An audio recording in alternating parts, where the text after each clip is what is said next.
Hey internets, it's Jake from Mini Terrain Domain, and this is Dawnbringers, The Forge of Fury, Season 2, Episode 14, A Sticky Situation. And boy, is it good to be back. I know we only took 1 week off, but it feels like it's been forever. It feels like it's been forever since we played. As you can see, looking down here under Scotty, Megan is not able to be with us tonight, so Fig will be on autopilot. I will do my best to play Fig according to how he has been portrayed this entire time. So a couple of quick announcements. First off, if you are with us in the chat now and you were with us at any point last week, you know that we took the week off for Jasper's Game Week. Jasper's Game Week was our week-long streaming event from Sunday through Thursday, where we had tons of games and players joining us over the course of 5 days, 15 games, 40 hours, 75 participants. And I am very pleased to be able to say that during that stream week, we raised $5,350 for Jasper's Game Day and the American Association of Suicidology. Jasper's Game Day we've talked about before, the importance of that organization. They are an organization dedicated to raising awareness and stopping teen suicide and suicide in general through a partnership with the American Association of Suicidology and through gaming. Already at the event the Saturday before our stream, I was there, and in one day at one location we raised just over $12,000. So between that and the stream was $17,000 raised. On top of, there were, I think, about a dozen locations throughout the states that were running cons, bringing in a little bit here and there. So, and all of that money goes to fund crisis centers around the country, which leads me into the next thing. If you find yourself in a position where you need somebody to talk to, you're feeling lonely, you're feeling desperate, type in help into the chat. Exclamation point help. I'll actually set that so that it just the word help will work. And that is the permanent link in our chat to the National Suicide Hotline at 1-800-273-TALK. That's 1-800-273-8255, or you can text 741-741. They are trained professionals at the National Hotline that can help you. You can also find links down below here on Twitch for Jasper's Game Day, as well as Metade Roast Coffee, a Brazilian and Peruvian roast coffee that is a partnership between Mini Terrain Domain and Initiative Coffee Company's Help Action. Every 12-ounce bag of coffee that you purchase, $3 of that money goes towards Jasper's Game Day. And I love seeing the pictures on Twitter. And a lot of times people don't even know to tag me. I see them usually because Jasper's gets hashtagged or because Fenway gets tagged. And it's people that have their coffee and they have just taken pictures of it. So I love seeing the coffee out in the wild. And I promise I will get some coffee here so that we can do some giveaways right here during some of these streams. To give away coffee to some of you wonderful viewers. Last announcement, as many of you know, Domain Dice, you look above my head, somehow, well, not somehow, through the generosity of you, the viewers, influencing the fate of the Dawnbringers, they currently have 50 Domain Dice. But there are some games where some of them, Talmud, seem to have to go through Talmud, a lot of Domain Dice, Talmud, to try to survive. So yeah, Domain Dice, there is a scroll at the bottom, or you can type in Domain Dice into the chat. 500 bits or a $5 donation earns them another domain die. Raids, subscriptions, resubs, all of those things earn Domain Dice. because I love to see them twisting their fate with these domain dice. And so far, you guys have not let them drop below 30 in weeks. So we, of course, always thank you for that. All of that money actually goes into the channel to help us make improvements and upgrades, things like this awesome microphone, camera upgrades, the stream deck that I use for switching everything. That's all because of you guys or through Patreon, which there is a link down below to the Patreon as well. I think that's enough announcements. Well, actually, one final announcement is you can type in any one of these players' name into the chat, and you will get all of their social media links. I encourage you to do that and follow them if you are not already following them. Each and every one of them has incredibly unique content, both on Twitter and on their YouTubes or Facebook pages or whatever it may be. Please go follow all of them. And who knows, you might see me pop up on one or two of those channels from time to time for games that they are running. So please do that. You can also type in their character name. I think we have everybody in there now. You type in their character name preceded by an exclamation point. You can see who they are playing, what level they are, and a little bit about them. Okay. I somehow still managed to keep that just a hair over 5 minutes. That is all of our announcements. See, I'm getting better at this. It's been 2 weeks, but I think everybody knows, every one of you remembers what happened in the last session. So which one of you would like to recap the last session for a point of inspiration? I'll do it. All right, Ted's going to do that. So we ended the previous session with, a woe woman, Elizabeth, who was claiming that, there was an evil wizard out there and she needed protection. And Griveth had sworn that we would deal with this wizard and, we would, take care of that. And he would be, her sworn defender. Alas, out of game, we've quickly figured out that this was a succubus, and we ended there with the succubus giving Griveth a kiss, doing a crap ton of damage, putting him under her control, and oh man, were we in for it. So we started with this big fight. There was player on player violence. There was, who's on whose side. There were moments where we thought, characters were going to die. Griveth was down. Fig was down. Talmud was attacking Cantriel. And, when we thought all hope was lost, we finally, got everybody back on their feet. We drove off this, evil spirit succubus. And we decided we needed to take a break. We explore the next room. There's a bed. There's some stuff going on. And as we finish our short rest, Cantriel realizes she is stuck to the bed. Did that about cover it? That pretty much covered it. Yeah, you guys managed to basically lore-wise, through your searching around, you learned that the area that you have currently found yourself, you at least were able to discern that it belonged to some sort of scholar. Where you ran into the succubus was a library. You managed to find a handful of spell scrolls and a few other items in your searching of that room, and then you found the room that you are currently in where you took your rest, found a few more papers and things in the desk. And actually, I believe Cantriel was, she was getting up off of the bed to allow Griveth, who's still, even though he was able to recover some healing, the succubus kind of took a bit off the top when it comes to his overall health. So Cantriel was allowing, the intent was to allow Griveth to have a lie down.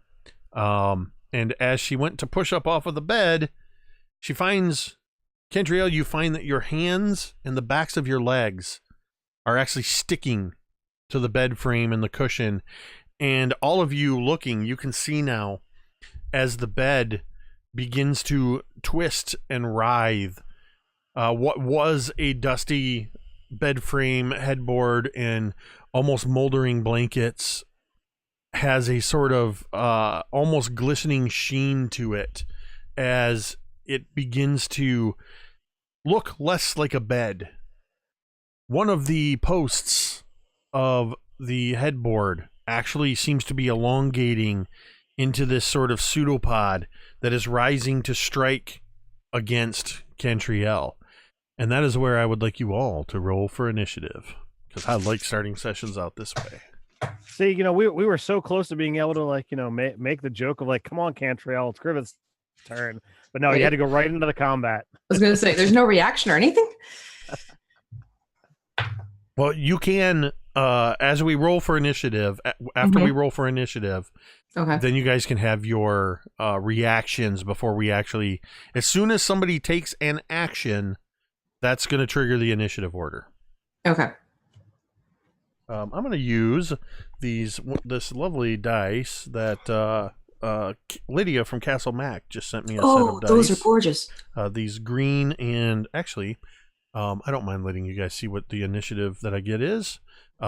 These I've got a few Kraken dice in here, some Critical Role, but it's these kind of couple shades of green, yellow. So we're going to roll a 3. So we'll see what we've got for a dex bonus. So, okay. All right, Griveth, what'd you get? A 13. 13 for Griveth. Cantriel. An 8. I need to roll for Fig. Because Fig is there too. Fig has an initiative of +1 and rolled a 10, so that's 11 for Fig. Thorgarn. I have a 18. 18. And Talmud. 23. Don't forget Fig to try and befriend the bed. And I meant to ask you guys this offline. Would one of you like to take control of Fig so that I'm not the one that's making the decisions? I'm fine with doing it if you would rather not be responsible for his death. Nobody wants to control Fig. All right, I'll explain to Megan what happened then. I'm just kidding. Maybe. I don't want my bias to get in the way. Yeah, anybody but Griveth can. I'm sorry, Megan. Anybody but Scotty. Had a terrible accident. Fig does nothing. He just stands in the corner like a toy. I don't want there to be any. Right. I would do it if I had a printed out character sheet, but I don't like jumping back and forth between screens. All right, no problem. I will continue to do that. So, the bed has just started to writhe. Cantriel just realizes she's stuck. What are you guys doing? Cantriel is going to roll her eyes, give a little huff, and say, "Son of a b-" and you just see her fade away into the mist, and she's going to misty step herself off the bed, 30 feet away from it if possible, and as she reappears, you hear itch. All right, I will allow you each a quick reaction verbally to what you just saw. And just for a reminder, the room that you were in is about 20 feet square. You were in the southeastern corner of the room where the bed was, and the door was kind of in the opposite corner that had been blown off its hinges from the library. So are you misty stepping out into the library or just to the edge of this room? Just to the edge of the room. Okay. So it's about 15, 20 feet away. Still well out of reach of this, excuse me, this bed. All right. What about the rest of you? So I had spent most of my time going through the books and kind of dealing with the fires, which is how I came upon these 2 dwarven tomes that I've added to my collection. So I guess I hear the exclamation and begin heading in that direction.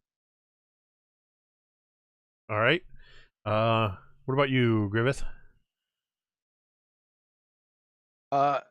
So am I laying on the bed? No. You Oh, Cantriel had just previously told you, so I imagine you're within probably, we'll say 10 feet of the okay. bed to Okay. start. And Okay. she was offering you the bed, so you were probably maybe just starting to move towards it when this happens. Okay, I see. I honestly do not think that Cantriel would have stayed on the bed at the same time that you had laid down on it. Wait a minute. Okay. Um, I so I was walking towards the bed, and we see the bed, the pseudopod, and everything, and Cantriel, puffs away. I'm just gonna get into a battle stance, ready. All right. And Talmud. Talmud is in the corner where he's trying to start a fire so that they can kind of stay warm. Several of the books that Thorgarn has already read and put aside, he's just kind of like ripping them and stacking them together, trying to like strike them with flint and steel to get it started. When all of a sudden Cantriel calls out, and he kind of looks up. He reaches back and grabs this axe that they had grabbed, seeing the bed moving. He shakes his head and says, "The people who lived here must have been very, very lonely." Far too kinky for my liking, that's for sure. Just go start heading towards the bed. And Fig, I imagine Fig was kind of in that area over by the desk, and just kind of, you hear that little bit of the creaking of the gears, and that just sort of looking to where Cantriel was, to where Cantriel is, and then back to where she was, seeing the bed move. Fig sort of cocks his head to one side. I have never seen a bed behave in this manner. But based on your actions, looking to Talmud and Griveth, we should kill it, yes? Yes, it appears so. Maybe All right. we should just start destroying all the furniture in this place. Talmud, you are up first. So he's kind of stood up and pulling this great axe off of his back. And he takes just a few strides. I don't imagine he was all that far from the bed.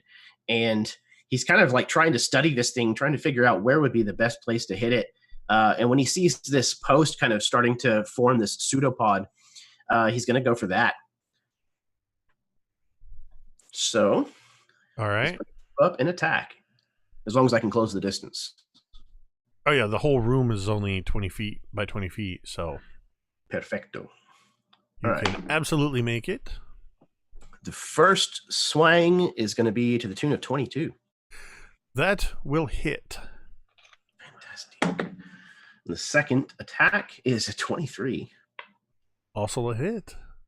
Excellent. All right, so the first... Oh, this is a great axe. I keep picking up 2d6. All right. The first one is going to do 12 points of damage. All right. And the second... Oh, wait, I'm sorry. That's actually 14 points of damage. Because it's the +2 axe. Yes, you had the +2 axe, Durgadin's magic axe. Yes. And the second is going to be 13 points of damage. All right.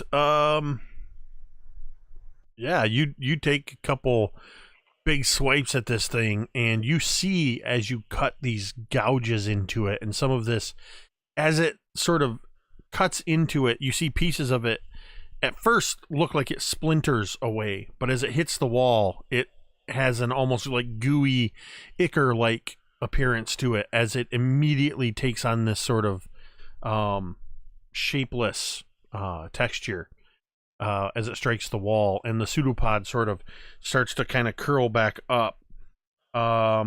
Is that all you're going to do? Or rather, is that the end of your turn? Yes. All right. I didn't mean it to sound like a taunt. Is that all you got? No, All right. I was thinking about raging, but no, I think I'm going to hold on for now. All right, Thorgarn, you're up next. So I, draw my weapons, seeing what's going on, and move in to. There's not really a whole lot of room to flank on here, but I'll just get in. Giving Talmud some room to swing that axe. I got dirty 20, 26, and a 16. All of those are going to hit. All right. Do you need magic versus normal, or just total it all up? No, just give me what you got.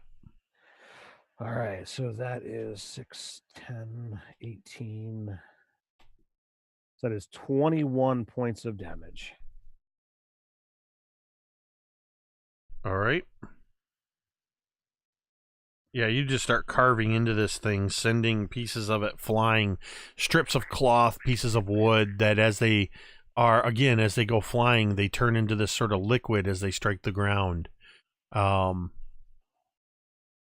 It's not, the bed appears to be having a bad day at this moment. Is that the end of your turn? It is indeed, sir. Griveth. All right, looking around, is there any other kind of furniture in here, like a dresser or something near the bed? There is a desk in the opposite corner on the south wall. Okay. Seeing my companions smash into this thing, I'm going to do the same with Sir Bradford's honor. That's into the bed or into the desk? Into the bed. I'm sorry. I was going to knock some furniture over on it, but Okay. 21. That's a hit. All right. How's it looking? It's really difficult to gauge because every time somebody takes a chunk out of it, it seems to sort of just take on that same look of wood or cloth, but with that glistening appearance, though you've seen quite a bit of it be severed away by the dwarves. All right. First hit is 6 damage. Not so good. All right. Next one. Ah! Oh, shoot. Fumble. I'm going to use one of my inspirations. Okay, that is another 20. So that's a hit. All right. Oh, crap. 8 points of damage. All right. That's, let's see. I'm slipping on the ichor of the oozing onto the ground. All right. That's my excuse, so I'm sticking with it. So compared to the dwarves, I mean, you get a couple of decent swipes in on this thing, but compared to the dwarves, it looks like you barely did anything to it. Right. After Griveth is Fig. And Fig, whoops, hold on. Okay. Fig is going to,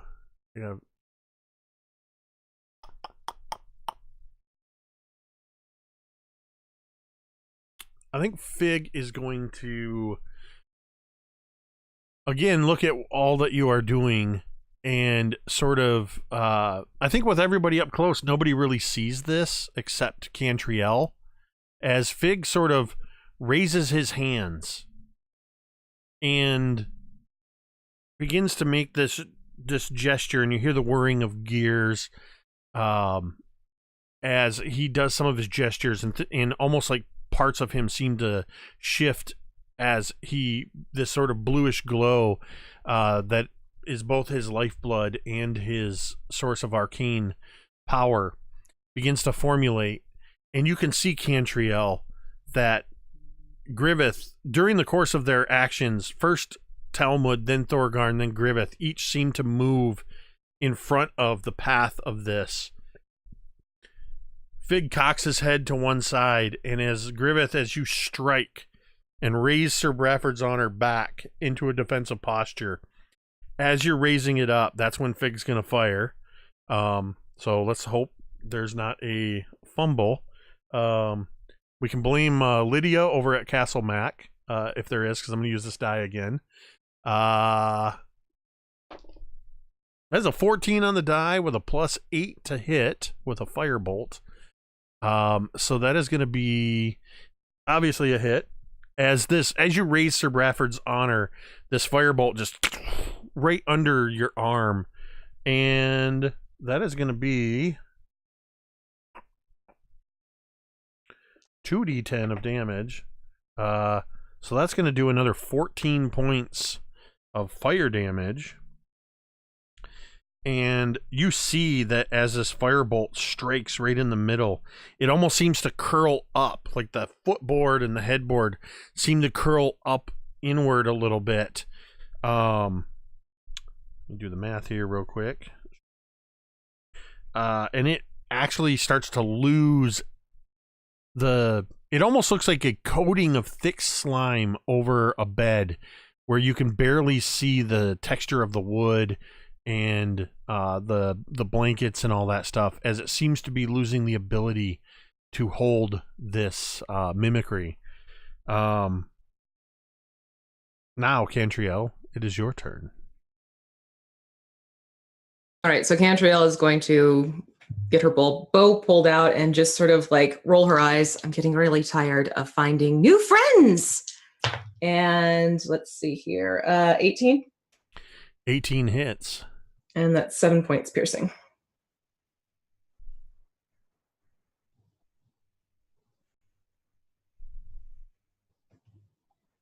All right.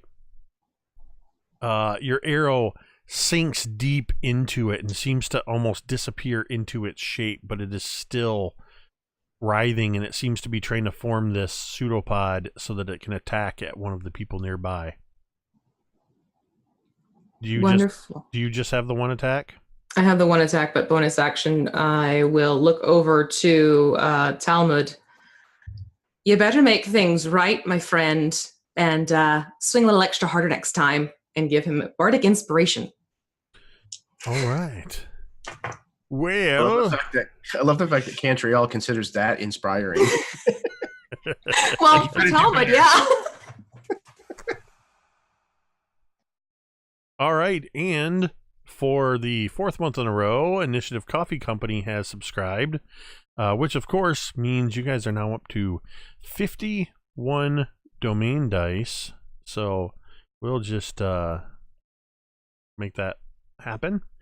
Thank you, Initiative Coffee Company, for the subscription, and they thank you for the domain die. We've got 3 attackers that are immediately close by. So 1, 2 is Griveth, 3, 4 is Thorgarn, 5, 6 is Talmud. It is Talmud that the bed mimic is going to attempt to hit.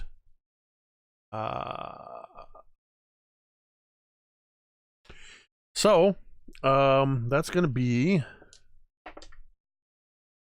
a total of 11.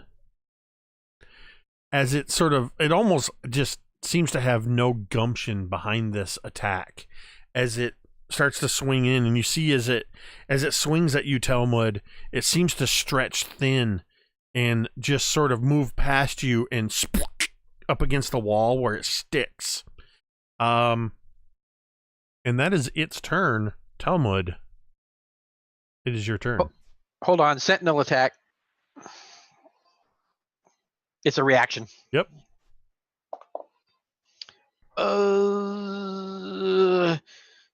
12?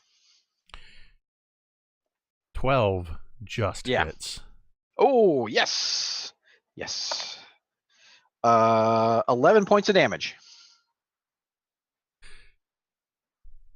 Griveth reacts as this happens. Sir Bradford Honor slicing down and seeming to, just as if you were cutting through water, it splays to both sides. Sir Bradford's Honor, which is a magical item that was previously known as Shatterspike, has the distinct ability to do specific damage, automatically critting when striking against objects. And you see as you pass through what was the bed, what turned out to be a mimic, as Sir Bradford's honor strikes into the floor and it shatters one of the floor tiles. There is an instant flash of arcane energy as the warding glyph that was under the bed is triggered by your killing blow. All of you suddenly, in that same moment, it's very peculiar as you see, as you strike this Griveth, you strike this mimic, you see that it loses all ability to maintain form, and almost in slow motion, it seems to completely disincorporate into just this ichor splaying in all directions. But this isn't a trick of the heat of combat. All of you see this. It appears as though the pieces are moving slower. And suddenly what they don't do that you expect them to do is fall down towards the floor. They start to go raining up toward the ceiling 20 feet above. And all of you feel as your feet are no longer connected to the ground, as a warding glyph of reverse gravity was triggered. You all begin hurtling 20 feet towards the ceiling. In the moment before you smash into the stone ceiling, you all stop inches from smashing into the stone. And we see this sort of look as all of you are kind of like, Talmud, yeah, you're kind of doing this. Each of you are kind of in this like bracing moment. And it's like the camera shifts and you see Fig floating in the air behind you, glowing coming from his hands, from his chest, from his eyes. And I think this is the second time he's done this for you all, if I'm not mistaken. As Fig has just cast Featherfall. I believe he did it for himself, Griveth, and Thorgarn. It might have been more, I can't remember, but when you guys were first ascending the ladder and slipped, he had used Featherfall to stop you. But you all find yourself, I'm just going to check the time on this.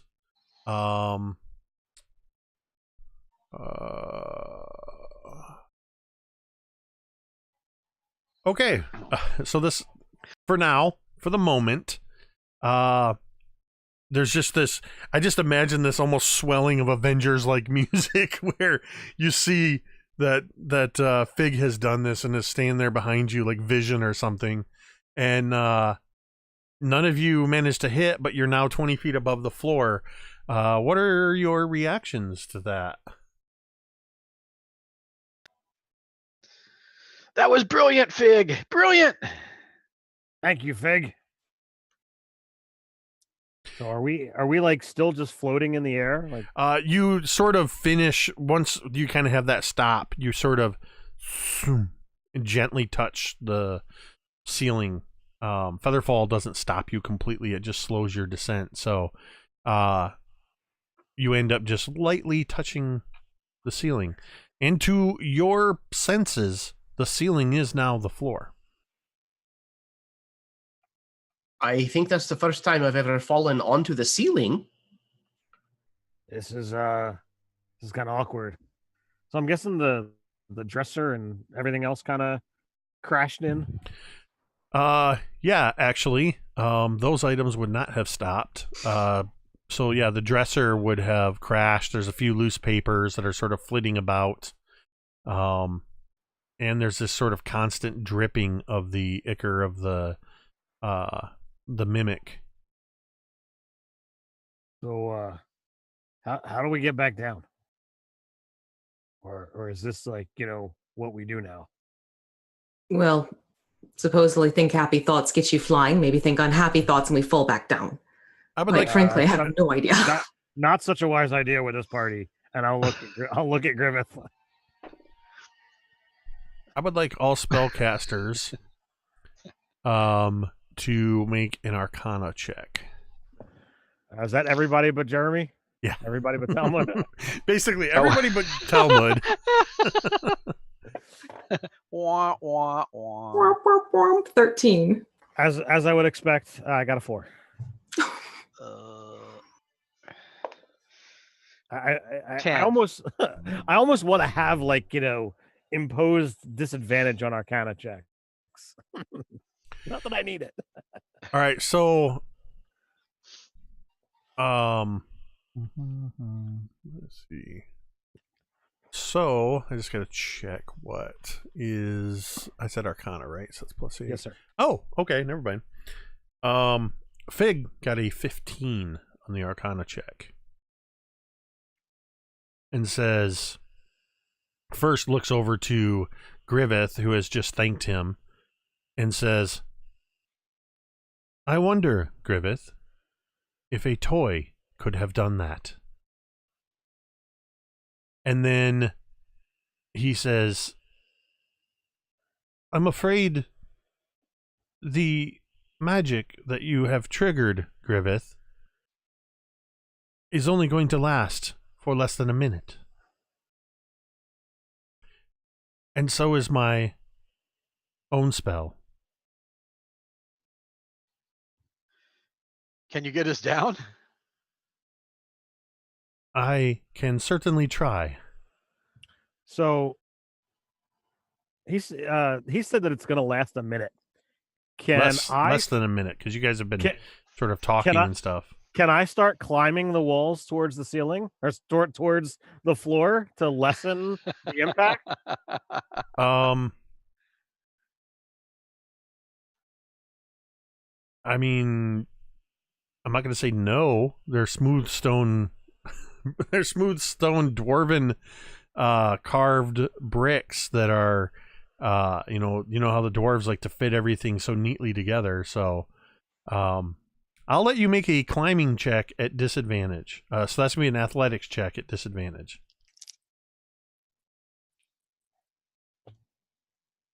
So natural 20 and a 9, so that is a 15. All right. Well, you being a dwarf, you manage to find those places where you can just sort of get a grip and you begin to climb.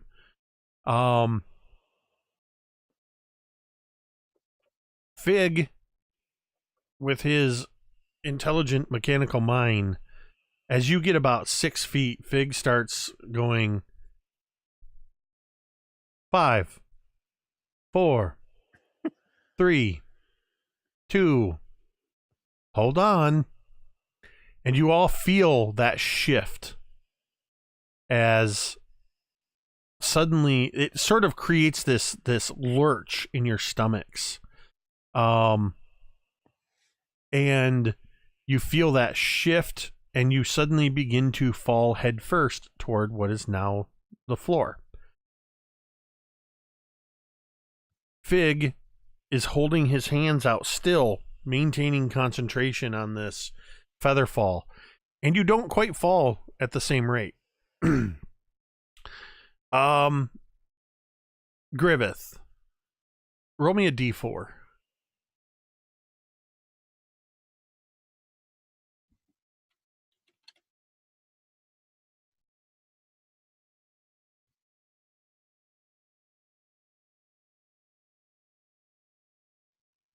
Sorry, it was buried under my other dice. I have a 4. Oh, excellent. So Fig is able to just maintain the feather fall to the last moment. I basically was going to say whatever you rolled, each one number represents 25%. So that determines if you fall 0, 5, 10, 15, or 20 feet. So good roll. You all basically are able to sort of kind of do this, whatever, to change your position or however you would. And just as this effects of this reverse gravity glyph end, you sort of drop the last foot. Thum. You hear a bit of a heavy cha-chung as Fig touches down. Looks around. That was very peculiar. Griveth,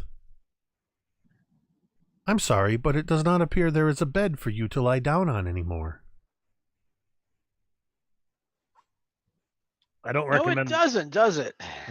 I don't You're a recommend. very handy toy to have around. I don't recommend lying in that puddle, though. No. I would Fig, agree you with handled that very well. I am weary, but I would agree with that. You shouldn't ever sleep in any kind of puddle whatsoever. Speaking from experience now, are you? It was an accident. Sure. Accident. That did speak as a bit of confidence and like experience. So There's knowledge behind that statement. and that's saying a lot from Talmud. Yeah, Cantriel. Talmud is a wide dwarf. I always listen to him. A wide dwarf? They're not mutually exclusive. I was going to say, isn't that redundant? You hear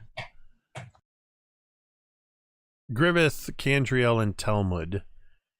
You hear a sound that you've not heard in a while, though it's much quieter. You all hear a splorching sound. Very suddenly, coming from the corner, and you turn, and Fig is crouched down and has his hand out and is just going splorch, splorch, splorch into the goo that was left behind from this mimic. Fig, darling, don't. Why are you touching it? Get your toy out of the goo. It looked like a bed, and now it is something entirely different. It was a solid, but now appears to be a liquid. Very curious. I should like to study this further. And Fig actually scrapes some of it up into a vial and holds on to it. No, I'm not going to trick you guys into. I wouldn't do that with an DM controlled PC. But I need to make a note. And if whoever that your note keeper is, make a note to remind Megan that Fig has a vial of mimic ichor. Ooh, mimic ichor sounds lovely. All right. How many hey guys, how many healing potions do we have? We currently have 5 potions of regular healing and 1 potion of greater healing. Let's we should probably divvy the potions up. Okay. So everybody can take 1 potion of healing. Yeah. And then Talmud and Thorgarn are both barbarians, so we can theoretically reduce the damage that we take. So maybe Griveth should take the greater. Okay. Although you have lay on hands as well, don't you? Yeah, yeah. Why don't we give it to Cantriel? I was gonna say either Cantriel or Fig because Yeah. Oh, right. I am only at about 75% of optimal strength. Well, Griveth, Cantriel, and myself can all heal. Yeah, I can do cure wounds. Oh my goodness, I didn't realize. Since you don't bleed like the rest of us. Yes, Griveth, it's not something you've been paying much attention to, but Fig is a creature of life. Well, he's too busy staring at you. Well, I'd fix it if I could, but we might want to actually have a fighter who can hit. So did somebody give Fig a healing potion? Yes. Okay.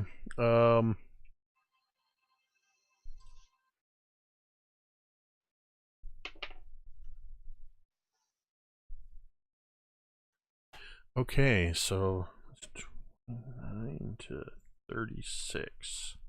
While Fig is scraping this goo up. He immediately upends it. Though it doesn't appear quite as the same way as if one of you are drinking. There's this sort of clank as the bottle hits against the metal mouth parts. And he sort of holds it up and lets the liquid run in. But you do see a momentary surge in the blue glow behind his eyes. And you hear kind of a quickening of some of the gears as he just sort of does almost like a mechanical equivalent of a shutter. Ooh, I feel much better now. Thank you.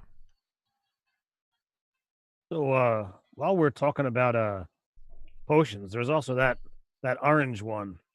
Who's currently got that one?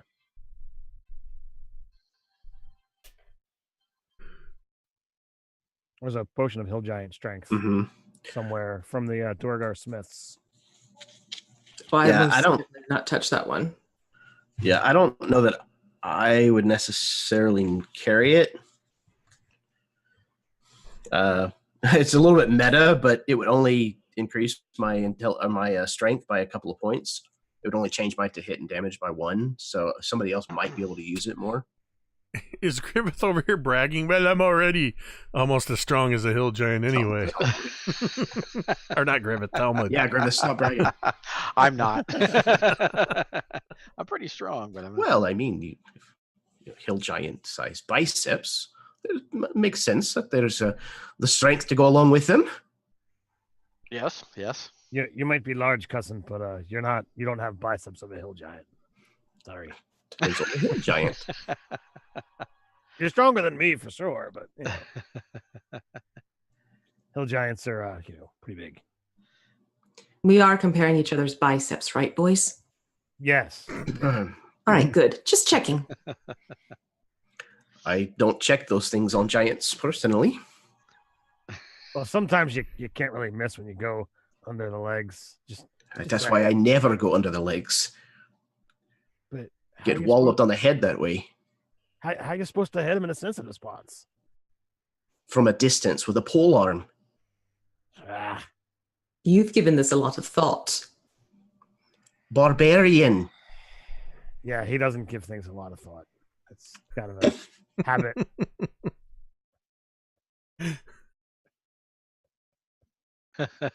While you guys are arguing about the hill giant bits, I'm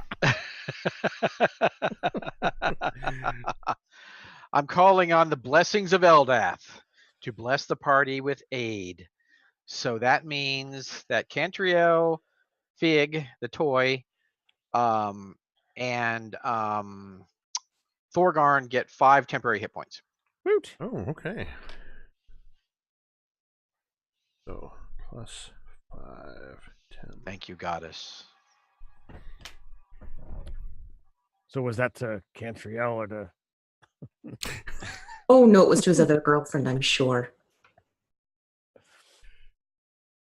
All right, what would you like to do? So I've learned my lesson with other women. So did everyone get the rest that they were looking for? I mean, we kind of had to do a little bit of a fight in there. I'm going to make this work.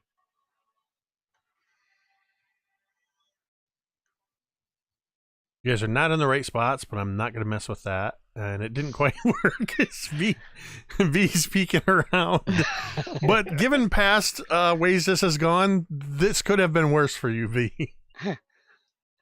So V's just going to peer around the side for a moment. I did want to... I wanted to give everybody a chance to see where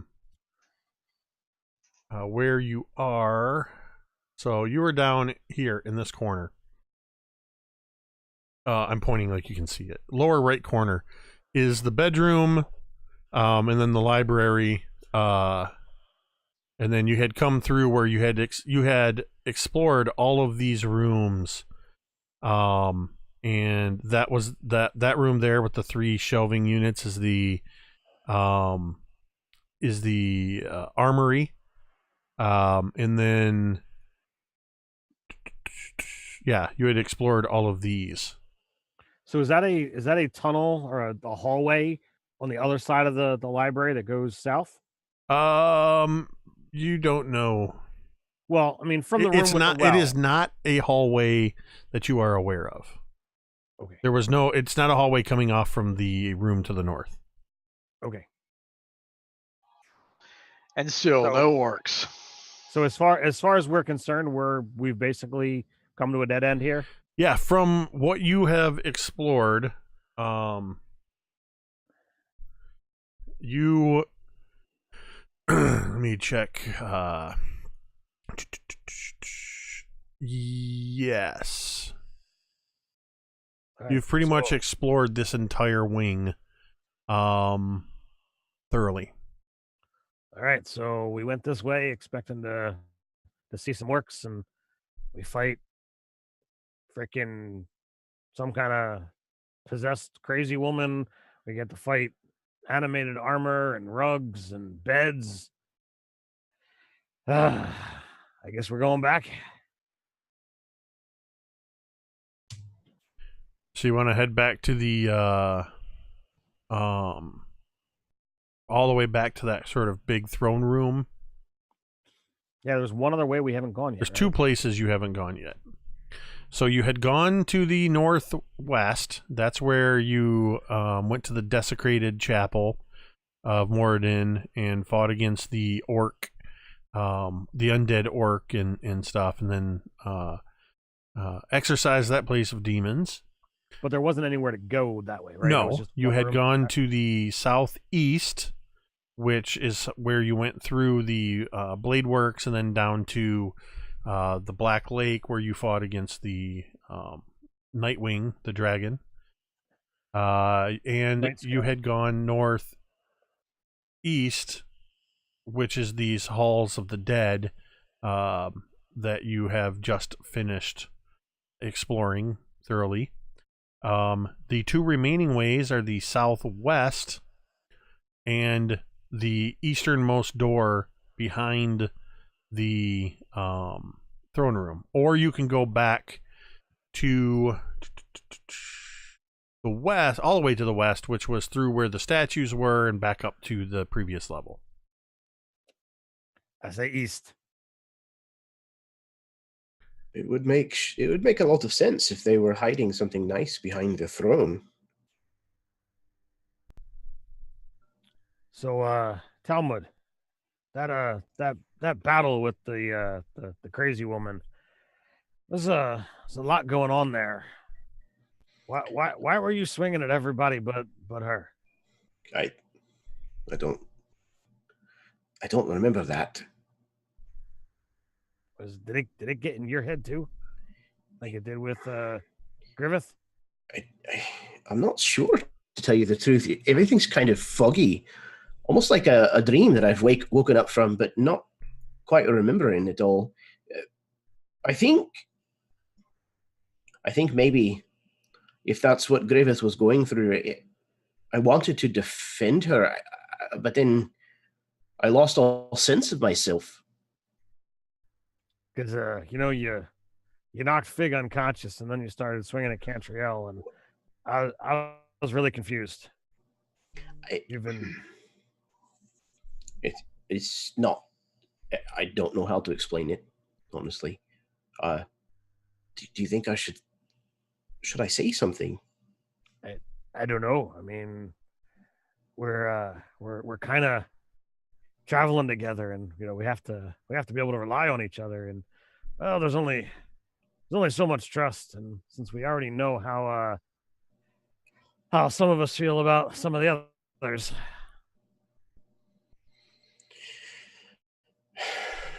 Does Talmud remember what happened with Griveth? I would assume so. I'm kind of thinking that nobody else saw it because he lunged at you, and since we were like controlled or whatever, I would assume they all thought we were under control. But would he remember? Yeah, it's up to you whether he remembers that or not. Yeah, I'm kind of thinking that it was probably all a fog, just because like when I rage, I have the ancestors that kind of take over anyways. That so I makes think, total sense. Yeah. yeah. I think for him there was just like a big scramble, and then he just kind of came to, and everybody was pointing fingers at him. So I guess he'll go over to Fig first. That's definitely the easier apology.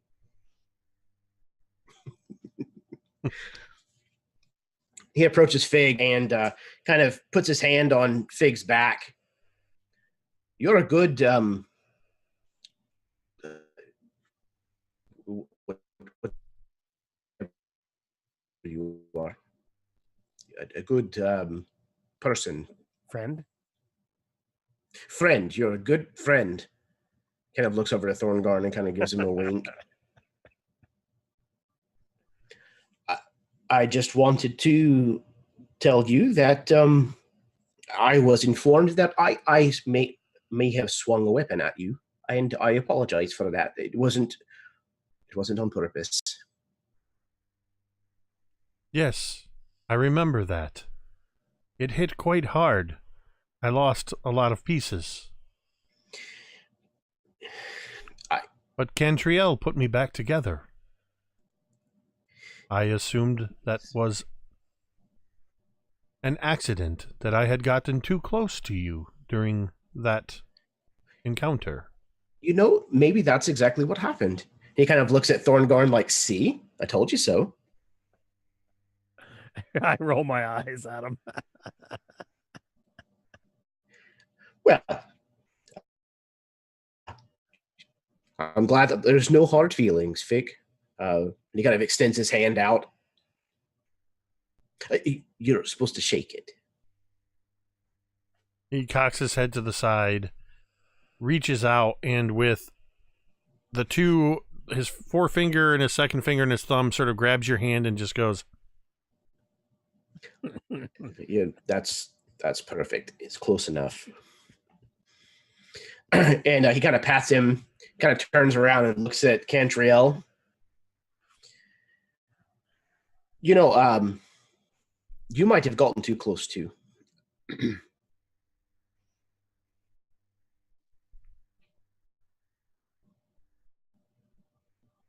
She walks away. For a second, I thought V was frozen. She held so still.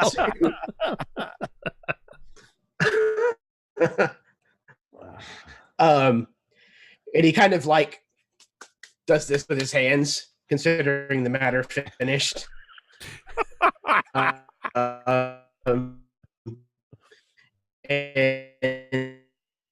turns towards the Jeremy, you're getting a bit door that robot-y. they discussed. All right. You've become Fig. You sound like you're voice acting for Fig. Yeah. Your camera's frozen and your voice is robotic. Oh, I think we may have lost him entirely now. You hear me? Any better? Oh, there we go. He's Hear back. you. Yep, we can hear you now. Can hear you now. Yeah. Is it still all robot-y? You seem all right for the moment. Yeah, I got a message that said that my internet is unstable. Like me. So Cantriel says that she walks away. Thorgarn's gonna, kind of run up and get to her. Might I have a word? Provided you speak to me like a reasonable creature, sure. So I wanna thank you for fully accepting me into this group now. It's we've been traveling together for a while, and I want to say thank you. Fully accepting you?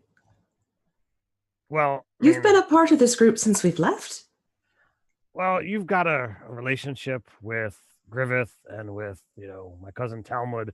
You guys have adventured for quite a while, and while I'm not as spacey as my cousin when we get into battle, I tend to pay attention a little bit more, and you're usually singing as you cast your spells, and I can feel the magic that you have been offering up, inspiration to do better in battle, and then against the that evil witch, you actually shared some of that with me. So I took that as you finally fully accepted me. Well, between you and me, you've been fully accepted by me for a while. It's nice to have a rational head around as someone else I could speak to, considering, and she'll kind of glance over her shoulder, considering the others. Talmud leans towards Griveth. Careful, Griveth. You might have competition. I'm seeing that. I'm not liking what I'm seeing. I'm as rational as using his fancy words over there as I can be, but thank you. That means a lot.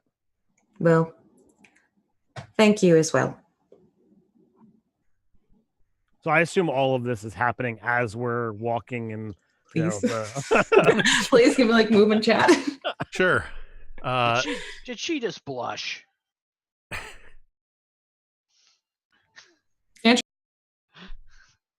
You muted yourself, V. Cantriel would have patted his shoulder too. In thanks.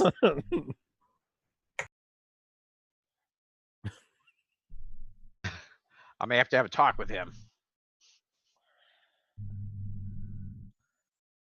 So is there anything else that anybody wants to do before we get back to that main chamber where we fought that Thorgar? Or those Thorgar? Did we have any scrolls? We had some scrolls, didn't we? What do we got? We do. Let's see. We have quite a few, actually. We have a scroll of web, scroll of entangle, scroll of protection from poison, spider climb, enlarge, and then I think there was one or two that Ted actually I did. I know there's one of disguise self and shield. I don't know if I took any scrolls. I mean, none of those particularly sound. Can I have enlarge? Sure. Well, that answers one question.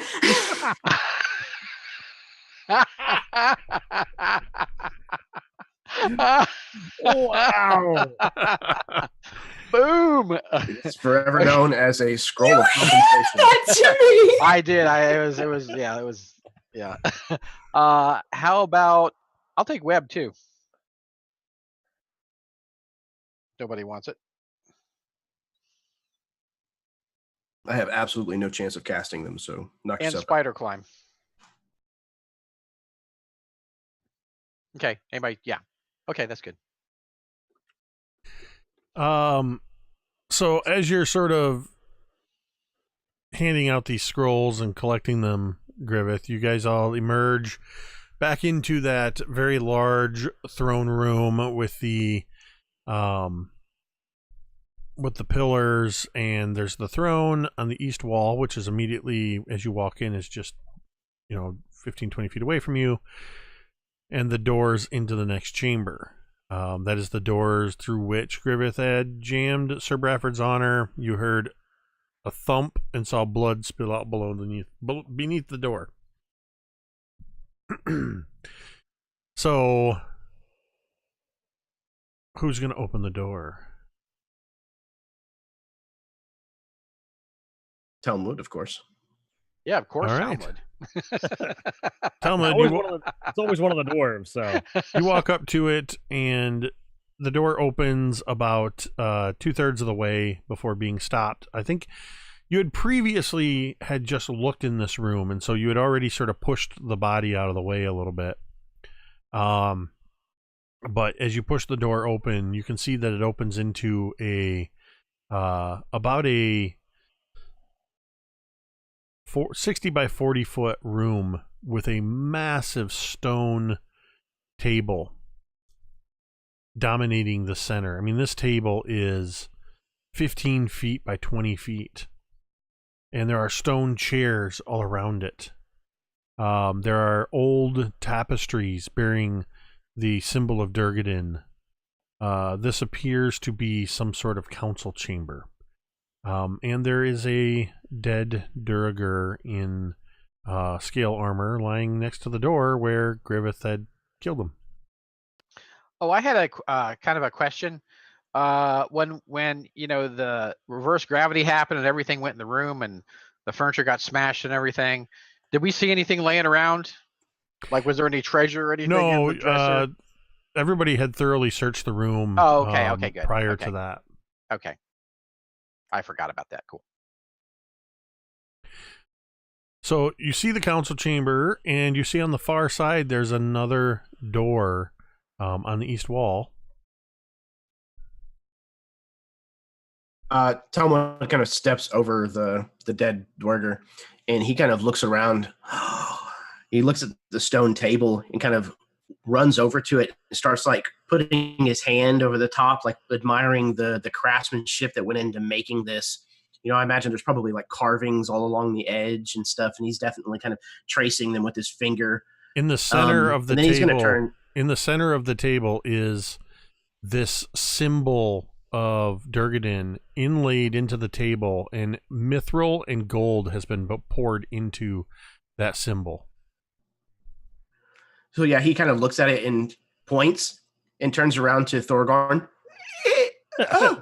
Who's basically right on his heels, and he's gonna kind of run his hands across it, and I don't know if there's any dust or if it's been kept clean, but he's gonna. There's some dust, and as the two of you are sort of you pretty much have to climb, almost like lean way over, stand on one of the chairs to reach towards this symbol, and as you brush your hands across it and you feel the cool gold and mithril next to the stone, you hear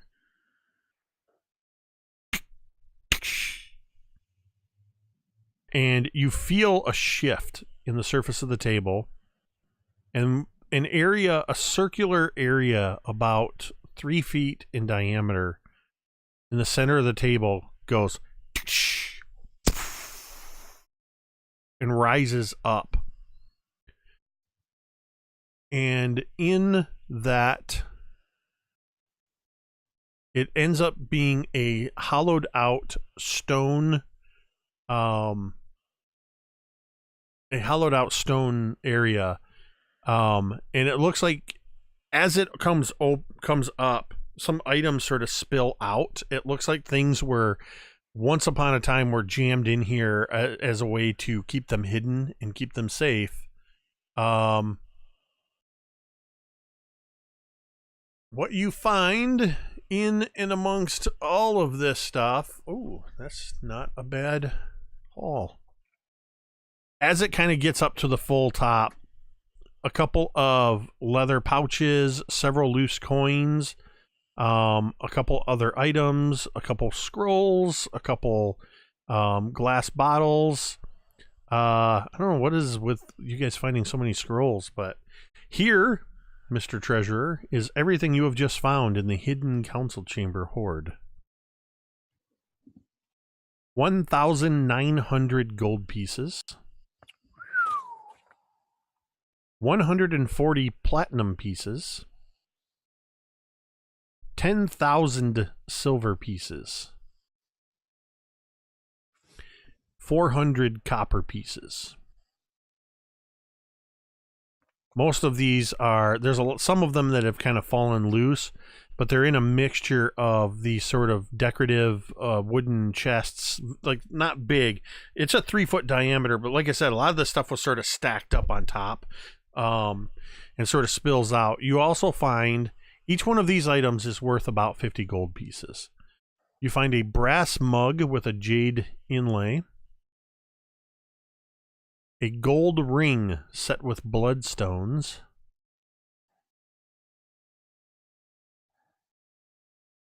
they're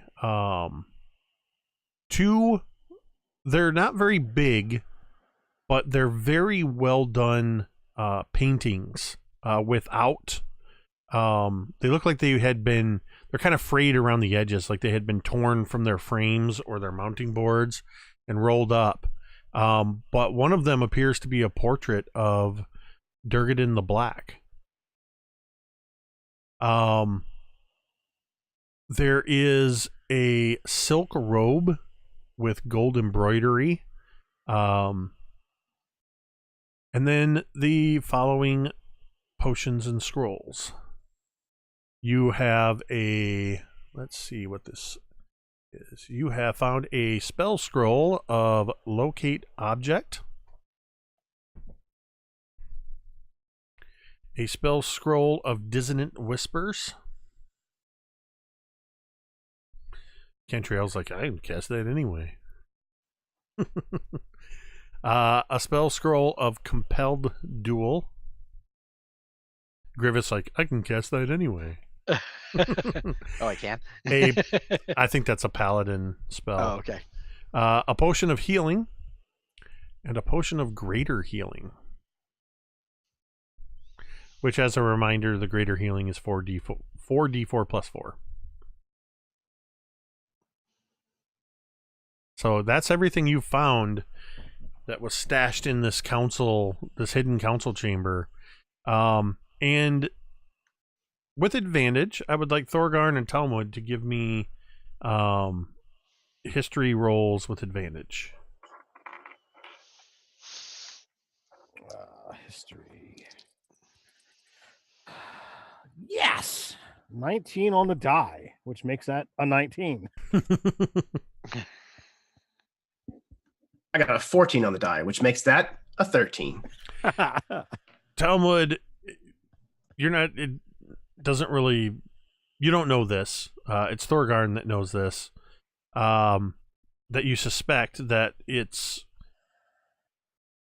imbued with a magic. You actually recall earlier when you had gone into the one room where the giant rug of smothering had attacked you, or rather had attacked Griveth, Fig, and Cantriel, that the item had not attacked you dwarves.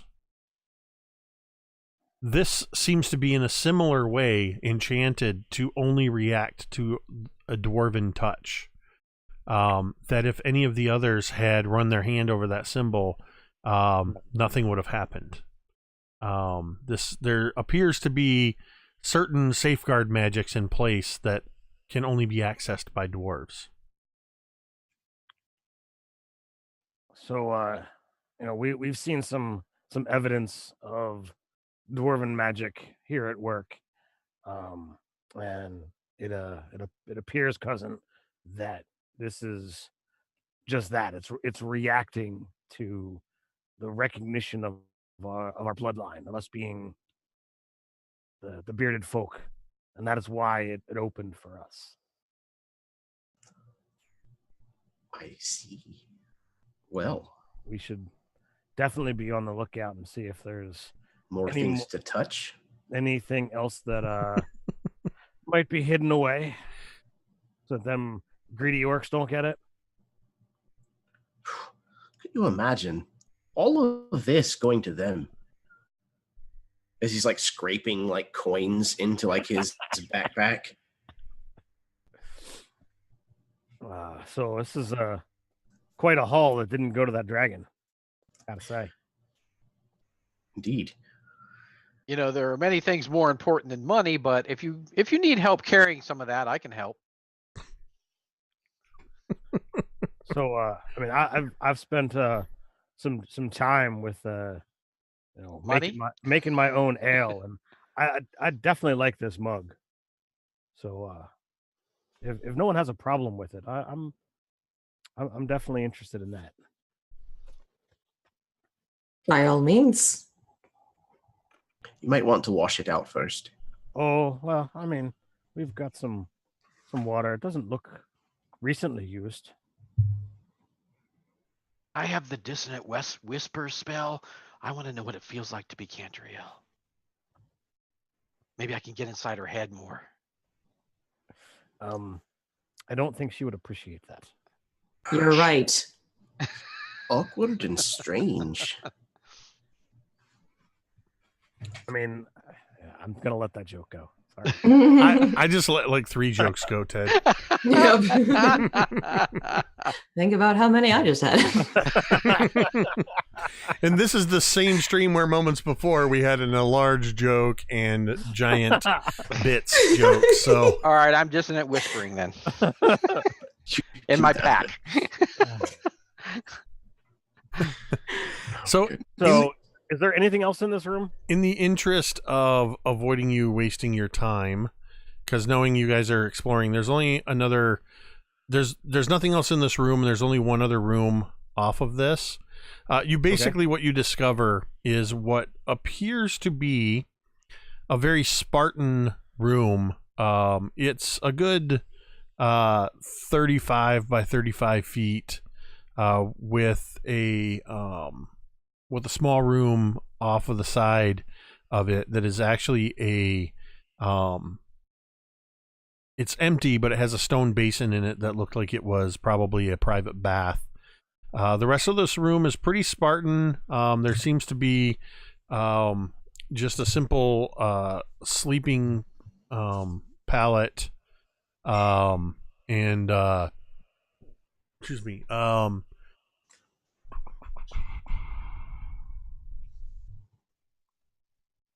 There is it's a large wooden platform, actually, sorry, not a pallet, that seems to be what would be like a sleeping platform. It does appear as though there are old axe wounds, or rather axe blows, and it's partially burned.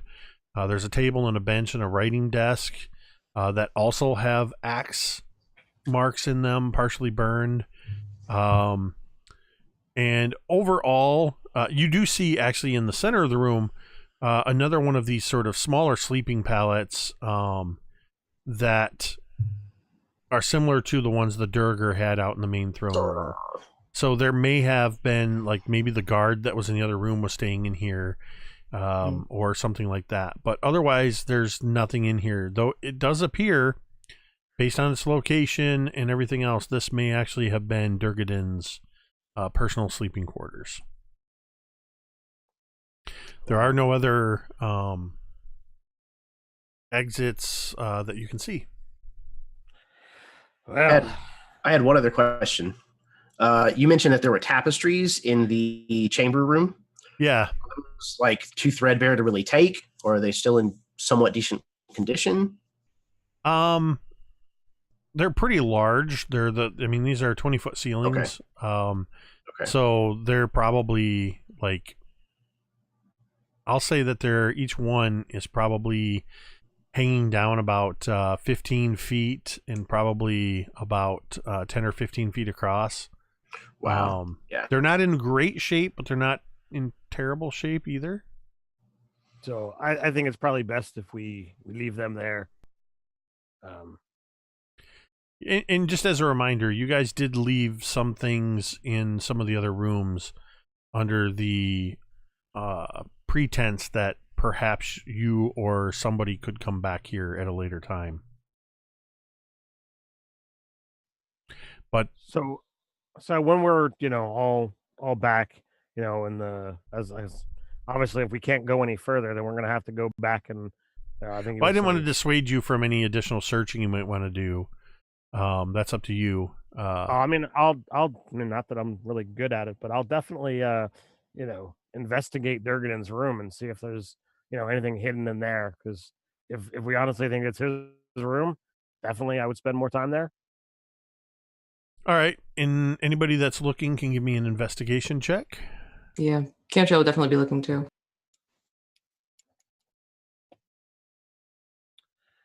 That is a 17. Same, I got a 17. You complete a thorough search of the room, and you get a sense that Durgadin may have made a final stand in this room based on the damage of everything.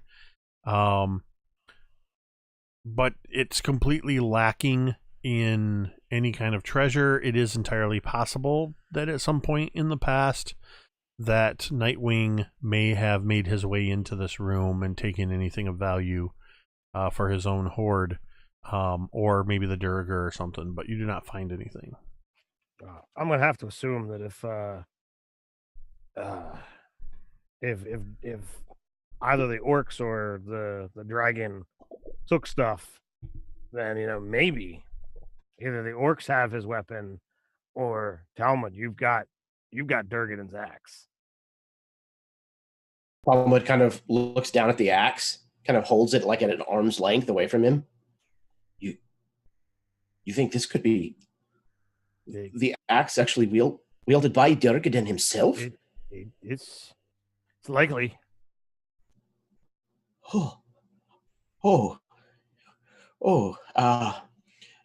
He kind of like sets it down on the table and like steps back and looks at it. Well, that's a very special thing indeed. I don't know if I'm ready for that mantle. I didn't mean for you to get all emotional here. Yet you slept with it. I hardly see how that matters. Well, some people don't care about who sleeps with what, so Why did you look at Griveth when you said that? Now. So the floozy paladin. So while my cousin is enamored with this thing, and he's already been fondling for a couple of days now, when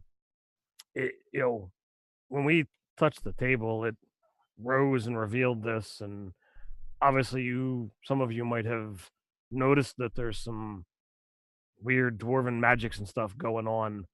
So I think it might be wiser if you allow my cousin and I to go first and inspect rooms, so that if there's any dwarven defenses like that rug and that armor, Why do you think I was letting Talmud go first for the doors? Really? You guys have led us into every trap, every single monster, every single danger in this place, except for the thing we're actually seeking, the orcs. You guys are the worst trackers. I'm not a tracker. I mean, I know how to, but I never said I was a tracker. You guys have no idea what you're doing. Neither do you. Talmud shakes his backpack, and there's an audible jingle. He said, I think I know what I'm doing very well. Thank you. This has been an incredibly profitable trip, mind you. I don't care about that. Well, that's fine for you. I'm gonna reach into, and where was it marked? I'm gonna reach into my pouch, and I pull out the one orc ear. It's like, well, I got one. And how much were you being paid for those orc ears? 25 gold. And how much gold do you now have? A copper apiece. Well, there was 1,900 alone in just in just this last room. So just in coin, you guys, with all the other loose coin, that did total like 4,304 gold pieces. I mean, I would assume to you guys, like, this has been like a super, profitable journey. It's like we found like a ton of stuff. Yeah, we have retirement money. I would wait good. Like, I'm like, where's our mission? Well, I've brought You guys that are up like, a we're couple of good. times. We might as well leave. Let's get out of here. We don't even need orcs anymore. So, as you guys make your way back out to the main throne room, there are basically two ways to go. One is to the southwest corner that you haven't gone yet, or you can go back out the way you came originally to the west and work your way back up to where you have previously been told that the orcs are probably to be found all the way on the first level that you bypassed. All right, dwarves, which way do we go? So, and before you decide where you're going to go, we are going to take a break because it is almost 10. And I've been drinking a lot of water while we've been playing. So we're going to take a quick 10-minute break. Thank you to everybody who is hanging out with us in the chat tonight. We've had a couple of, we've had a subscription in there. Thank you again to Initiative Coffee Company. And yeah, a lot of people chatting in the chat. I can't keep up with that always, but love having you guys there and seeing you active in there. While we are gone, there will be a promotional reel that will show a couple products that some of myself and our players have available, as well as other shows you can find on the stream and other things that other people have going on. So we are going to take a quick 10-minute break, and we will be back to conclude tonight's session after that. So please stick around, and we will see you in 10 minutes. Hey internets, it's Jake from Mini Terrain Domain, and this is The Intermission. Mini Terrain Domain, or MTD, is a channel dedicated to the love of and participation in the world of tabletop role-playing games. Whether we're designing encounters or miniature terrain, building worlds or dice towers, or just playing games, everything we do here is because we love this amazing hobby. That is why the mission statement of Mini Terrain Domain is simply imagine, build, play. If you like to watch live play or actual play D&D games, you can do so at twitch.tv/Mini Terrain Domain 3 days a week at 8:30 p.m. Eastern. On Sundays, you can join us for Cult of Personality, a long-running campaign set in the Tomb of Annihilation adventure setting. On Mondays, you can join us for All That Glitters, a Waterdeep Dragon Heist campaign guaranteed to be epic proportions. And every Thursday night, you can join us for Dawnbringers, the Forge of Fury. This is a series of mini campaigns going across the gamut of several well-known modules. Season 1, which is available on youtube.com/Mini Terrain Domain, took place in the Sunless Citadel, and Season 2 is currently taking place in the Forge of Fury. If you can't join us in the chat for our live shows, that's okay. You can usually catch the roleplay, or rather the replay, on YouTube just 2 days later. If you're a fan of what we do here and you'd like to support what we do, there are a variety of ways you can do this. First, simply follow the Twitch channel or hit the subscribe button on YouTube. Next, make sure you follow all of the participants of each game or show on their various social media platforms. To do this, if you're watching live with us on Twitch, you can simply type an exclamation point and that person's name into the Twitch chat, or on YouTube, you can look down below the information bar and all of their links can be found there. Finally, if you would like to provide monetary support, which flows right back into the production of the channel so we can continue making great content, you can join the growing list of patrons on Patreon. Additionally, you can also use Ko-Fi or Coffee to buy a coffee or two. I like coffee. But the absolute best way to support the channel is to follow and subscribe on Twitch and YouTube and join us in the chat. If you have an Amazon Prime account and you link it to your Twitch account, you can subscribe one channel per month absolutely free. No matter what you decide to do, we are just happy to have you here. Thanks for watching, and stay tuned for more great content in just a few moments. Remember, metadata!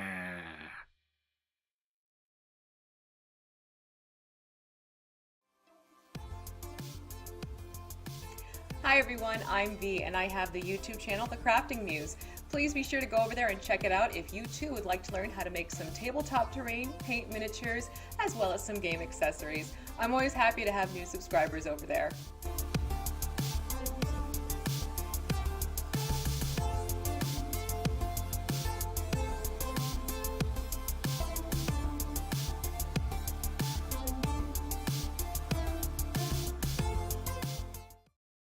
Learn the ways of the Game Master, the Dungeon Master, and delve into the minds of the players. If you're looking for adventure, excitement, thrills, and a dice-rolling good time, grab the modules each month and play the campaign with your gaming group with quest givers DM Scotty and DMG. They're taking you on an epic journey through the role-playing experience every Friday. You're sure to get hooked on adventure. And we really liked the idea of creating adventures together, so we thought that'd be a lot of fun to share with you guys. I didn't think this kind of stuff would come out of my brain. We are quest givers, and I'll see you in the next video. Adventure Mixtape, a music and adventure anthology, is a collection of 4 adventures for the 5th edition of the world's most popular role-playing game. The adventures are setting neutral and meant to be seamlessly dropped into any world that has a large seaside city and a jungle environment. With a bit of adaptation, the environments could be changed to suit any group. In Treaty of the Tiger King by Kelsey Dion of the Arcane Library, a distant king arrives at the city to negotiate the peaceful end of a war, but the Mercenary Guild has other insidious plans for him. Will the players be able to thwart assassination attempts against King Rami and help him negotiate circles of social intrigue in order to finally end the war? In Madness of the Majestic Menagerie by Ken Brees of Burling's Beard, the famous Majestic Menagerie draws hordes of visitors to the metropolis and cultural hub known since time immemorial as Splendor by the Sea. But now the gates of the famous zoo have been shut, and the grand opening of the new section has been jeopardized by a spate of mysterious accidents and, it's whispered, grievous injuries due to uncontrollable creatures. Mr. Majestic seeks to hire investigators and troubleshooters who can keep a low profile to iron out any problems before the impending grand opening becomes a complete disaster. Do you have what it takes to uncover what's driving the madness that's befallen the Majestic Menagerie?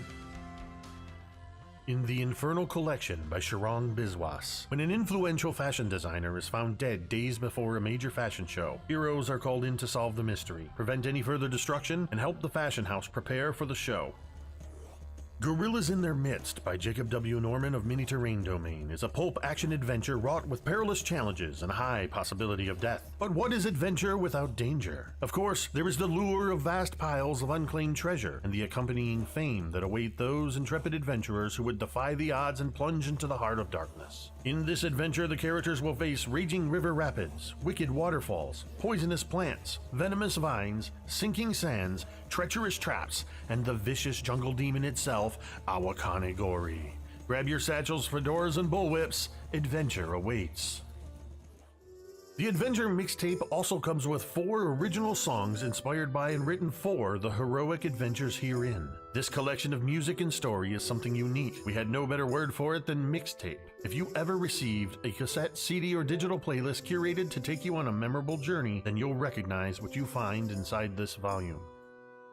Also included in the Adventure Mixtape, courtesy of Kelsey Dion of the Arcane Library, are exclusive combat cards. Special cards that contain all of the items, monsters, and spellcasters found within these adventures to make running your adventure all the more easier. Adventure Mixtape, a music and adventure anthology, is available exclusively on drivethrurpg.com.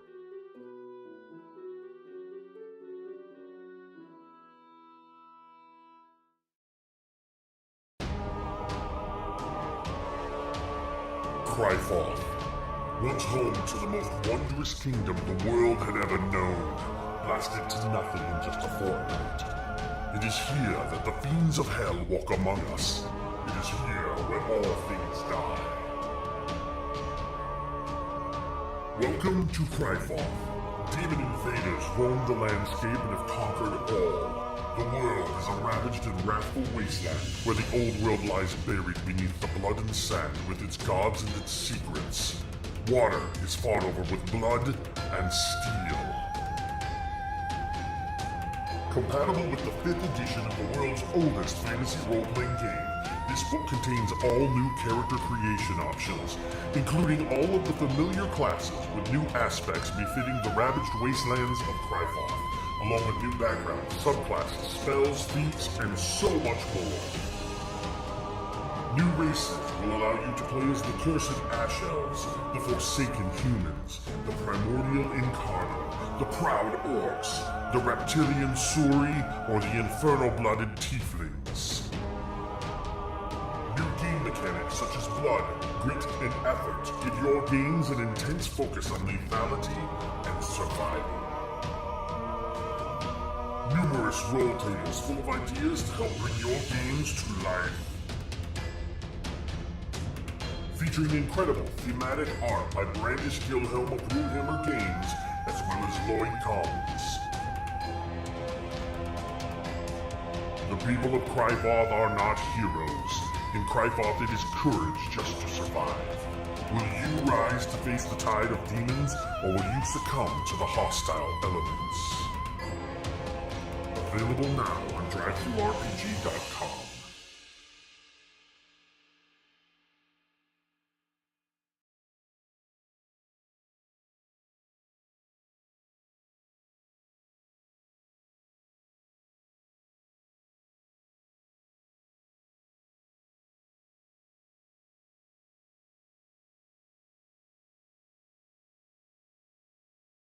And we're back. Thank you for sticking around with us through the break. Hope you refreshed your beverages, took whatever bio break you needed to, got a snack. We're going to play probably for about another hour or so, give or take, depending on what happens, as they prepare to face more doors. The bane of the Dawnbringers. The Dawnbringers, or as others like to call them, the Doorbangers. Nope, that I should have thought about that before I said it. Especially since they're all animated in this. The Dawnbringers have found themselves back in the sort of central hub of the Foundry level, having discovered some of the elite quarters of Durgadin the Black, the council chambers, all of that, and now they're making a decision if they're going to head back upward through the mountain complex looking for these blasted orcs they have yet to find, or if they're going to explore one last doorway in this chamber. We find out now if they are completionists or if they just want to get the mission done. I say we just head for the orcs. I'm tired of being beaten up by furniture and armor and Oh, is it affecting your manhood? worms and Well, I mean, all manner of other slimes and grossness. Well, I don't know. You seemed rather charmed and friendly with one in particular.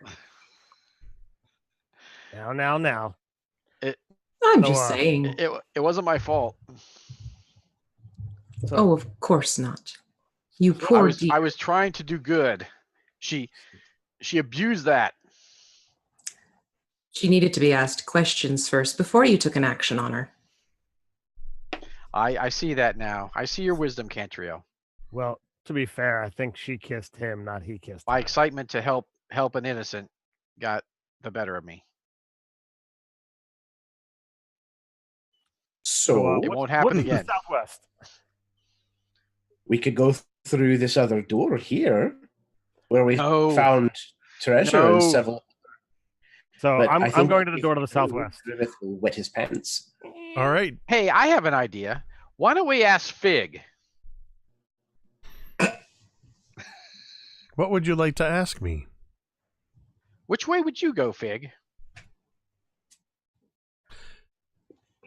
Well, as it stands right now, we have explored 80% of the doors leading off from this main area.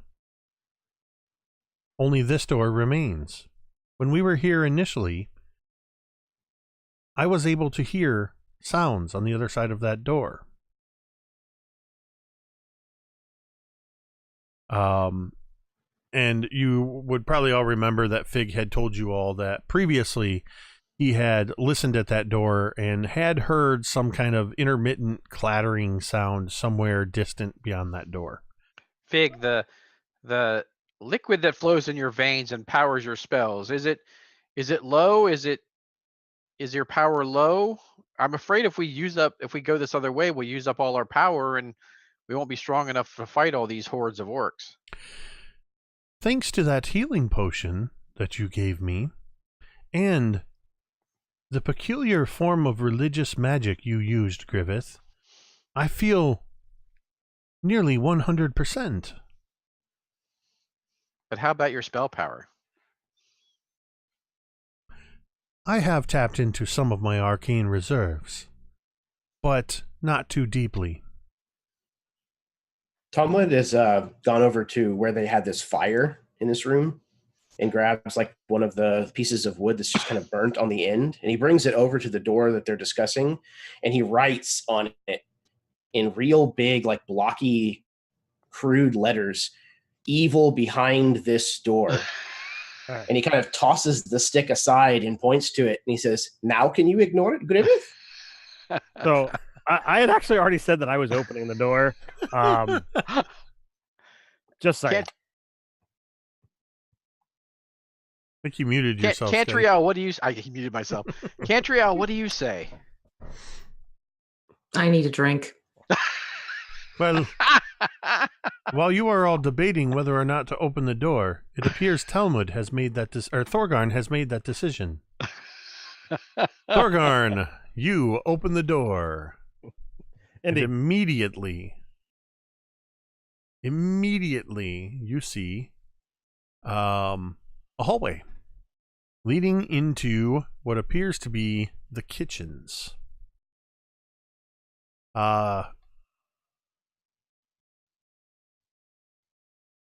Yeah, you see that there are hearths all around this room. It looks like it once served as the kitchen. Pots, pans, cauldrons, and kettles are scattered all around, strewn across tables.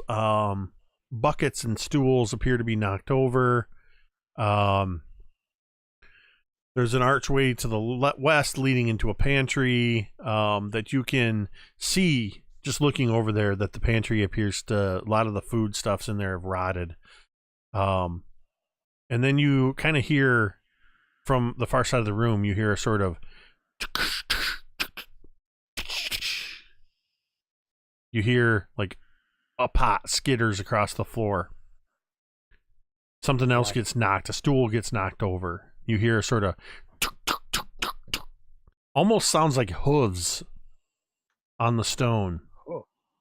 And then you watch as a 4-foot by 8-foot wooden table walks around the edge into the room. It sort of positions itself towards you, and it sort of thunks one of its legs, chair legs, down on the ground, almost like a horse or a bull tapping with its hoof on the ground. It sort of makes a It's looking like it's going to charge. And then it sort of stops. It takes a tentative step towards you. It sort of leans forward, its table edge moving in towards you. And then suddenly, it just sort of, its entire status changes, and it sort of does a and kind of dances in a circle. Okay, I'll like reach out and like tap the top of the table, the surface. It weirdly sort of raises up that edge and kind of nuzzles against your hand. You feel, based on your previous discovery, you feel pretty confident that you have found another item that was enchanted, similar to the armor and the rug, to serve as a... It appears as these things were all set up as sort of defenses against non-dwarves. And you are pretty sure it's the fact that you, being a dwarf, are the one that are in here. That if Fig, Griveth, or Cantriel came in, this table might attack them. Can I make like an animal handling, because it's acting like, almost dog-like? You know what? I'm going to allow that. Anna, please make an animal handling check on the kitchen table.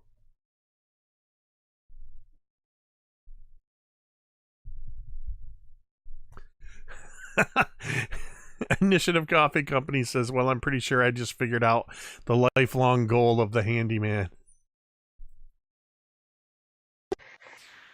Can you hear me? Which was an awesome character in the game I ran for Jaspers. No, we did not hear you, Ted. All right, so I had to use a domain die, but it's a 14. Let me make the domain die adjustment. Whoops. There we go. Nope, those didn't show up. So you used one. Yes, oh my gosh, these dice are not working how they're supposed to. There we go. They're working just fine. I was pushing the wrong buttons. So I blamed the dice. There's something wrong with this controller. Okay, so what did you get? I have a 14. So I don't think the 2 was going to do it. Definitely not.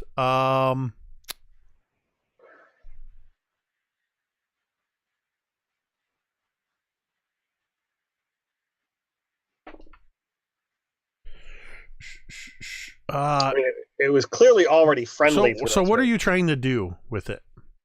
So basically, I'm trying to like befriend it so that should my allies come into the room, I can kind of be like, all right, no, they're good. They're you don't need to do anything. They're with dwarves. It's all okay. And I mean, I've already got the concept that there's magic in this place that's responding to dwarves. I'm going to say that it appears that the kitchen table is now docile and friendly towards you. All right. So, I mean, is it acting more like a dog or more like a horse? Because you're saying it's like it's stomping its feet. Well, just because it kind of it because of the heavy wooden feet, it sounds like hooves on the tile. Okay. But it definitely has. I mean, we're going classic Disney here. This is definitely an animated object that is behaving like a guard dog, anthropomorphically, kind of like a dog. Yeah. All right. So I'm gonna totally go dog style and pick up the nearest object, and I'm gonna say fetch. Toss it. Phrasing. What'd you toss? Whatever pot, pan, whatever happens to be at hand. That's not something of mine already.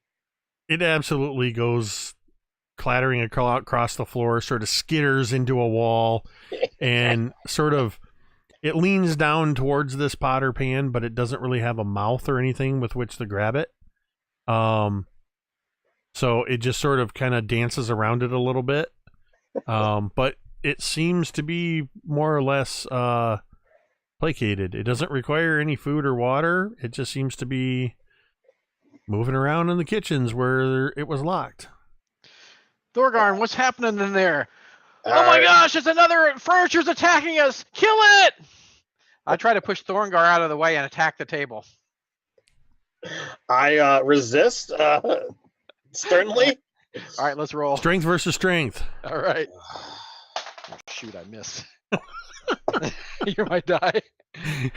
So I could hear it roll across the floor. Okay, I didn't roll so good. So 18. I got a 6. Thorgarn is able to stop you. Why did you stop me? Because it's not attacking anything, you daft. What? It's moving. You see that classic look that like the stance that a dog gets where it kind of goes down low a little bit. The table seems to move kind of like that as Griveth comes in and it takes a tentative step forward.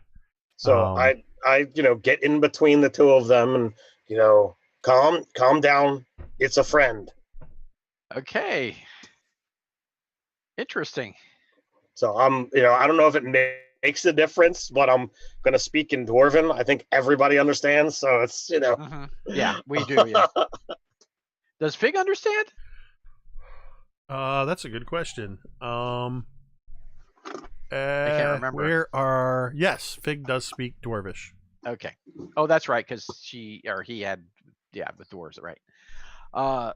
Okay. So yeah, interesting find, Thorngarn. So, is he another toy for you? You're really piling them up. Does the table calm down at all? Is he still on edge? It's not. It doesn't seem as playful as it did, but it doesn't seem aggressive as much as you can tell whether or not a table is aggressive.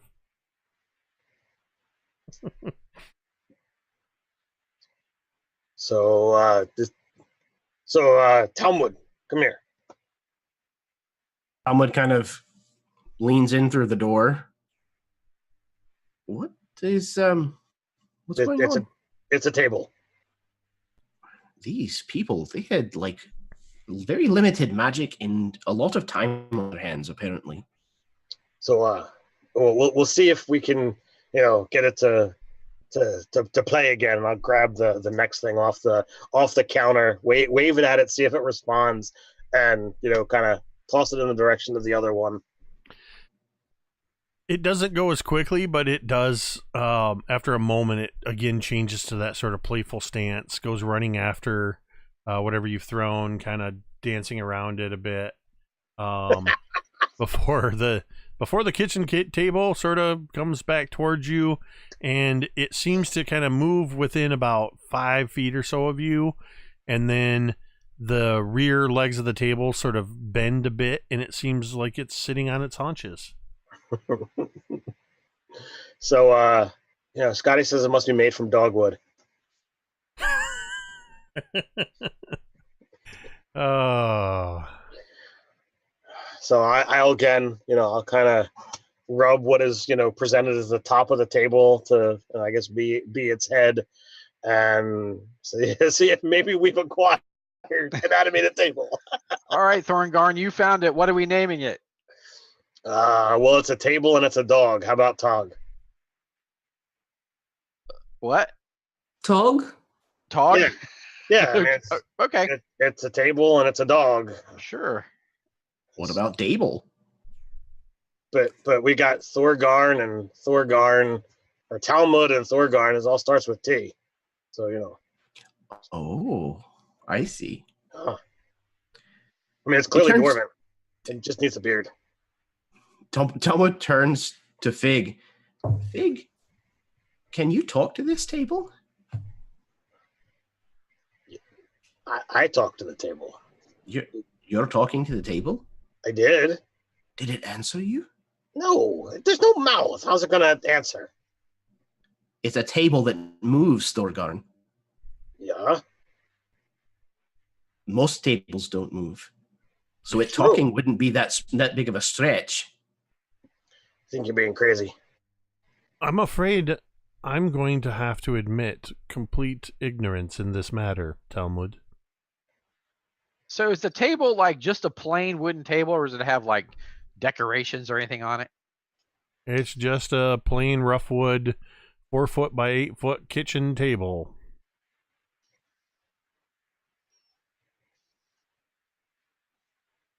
So we now have a Saint Bernard Tog.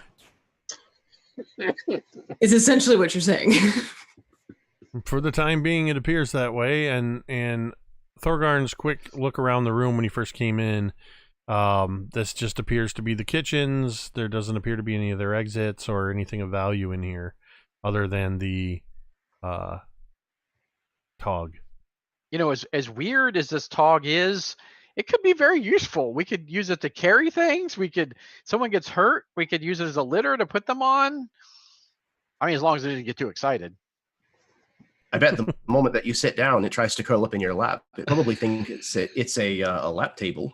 Might be might be interesting. So you're on board with the Tog? Are you not?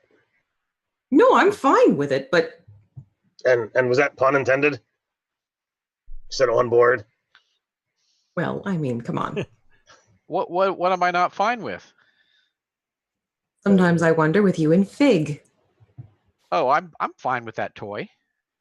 And that's just it right there. What? So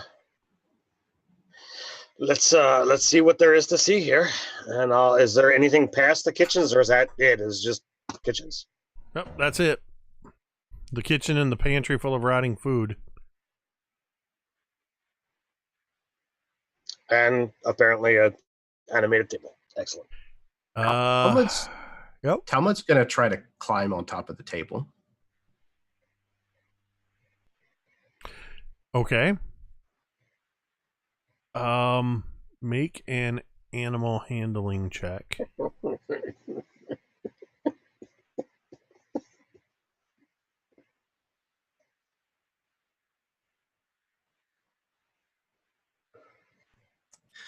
That's an 8.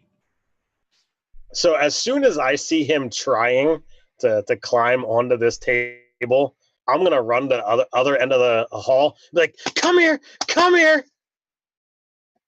Talmud, I need you to make a dexterity saving throw as you are suddenly on the back of a bucking bronco.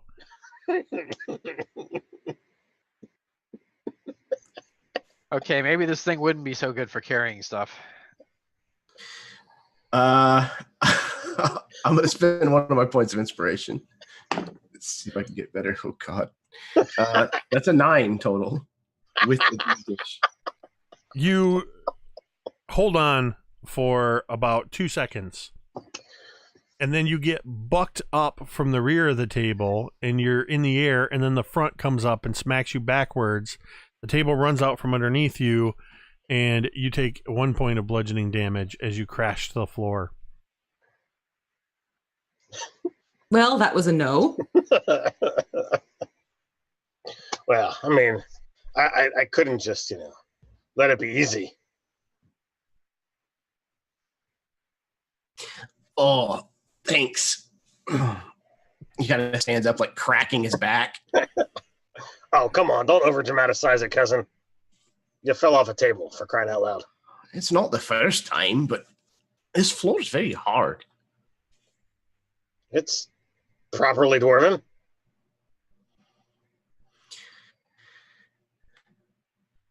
So, now that we're a merry band of people and furniture, do we want to go try to find some orcs? Sure. Can we please?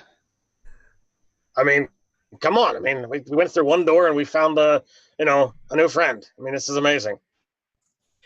Maybe we'll find Griveth a nice footstool along the way. Ooh. All right. So you're going to head back into the throne room? Aye. So you head through the door. You head back up the short flight of stairs. There was just a couple steps before the door. And is the table following us? As you get sort of to the top of the stairs, you turn and look, Thorgarn, and you see the table standing at the threshold of the door. And it seems to be trying to step across the threshold, but unable to do so. Oh, that's a shame. I'll walk back and I'll grab it by one of the legs and see if I can help it through the doorway. Thorgarn, my friend, it can't come. How forcefully are you going to try pulling it through the door? I'm not going to try and rip the leg off. I just want to see it is resisting you a little bit, as if there's something preventing it, or it's pulling back. It's pulling back. If you persist, I'm going to have you make a strength versus strength check. I'm gonna try. All right. This is a Thorgarn, contested strength test between Thorgarn and the kitchen table. That is a 16 on the die for a total of 19. That is a 17 on the die for a total of 21. All right. Well, as the table stands its ground. Looks like I lost my friend already. There's a moment where, as you're pulling against it, the leg you're pulling on crosses the threshold. And you feel, as it crosses the threshold, the strangely flexible nature of the wooden leg immediately grows rigid. And as it pulls back in, it seems to take a moment as it sort of almost limps. And then it seems to return back to normal. It appears that whatever magic enchanted this table has also prevented it from leaving this room. So I look sadly at the table, and I kind of just like I get down and be like, all right, good boy, and I turn my back and walk up the stairs. And EverJ in the chat says, Artax! It's not quite as dire as that, but yeah. Yeah, I'm not a mean DM. I'm sorry, my friend. It's all right. I mean, it's it's still there. It's just I just Honestly, think the last thing I expected was for anybody to try to befriend the table. I mean, you had it acting like a cute puppy. Hey, anything is possible in D&D. That is true. I turn to my other friends, and they kind of see a single tear come down, and I'm thinking about Meepo and how he became Treepo, and then he the same thing kind of happened. He stiffened up, and then we saw him just become a statue essentially, and then I tried to take him to the crystal cave and get my goddess to resurrect him, but it wasn't gonna happen. It wasn't something that was in the universe, and I couldn't bring him back. So I just thought of that a moment, and I kind of look at the faces of my friends as I it's a single tear just kind of comes down for Meepo.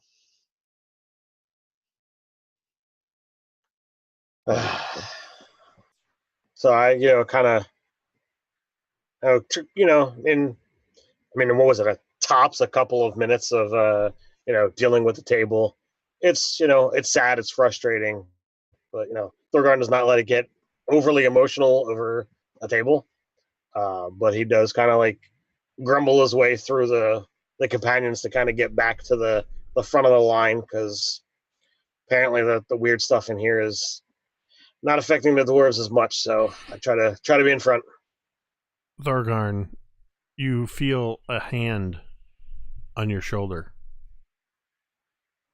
Heavy, cold, metallic. Fig places his hand on your shoulder. Thorgarn, yeah, you seem to be bothered by having to leave that table behind.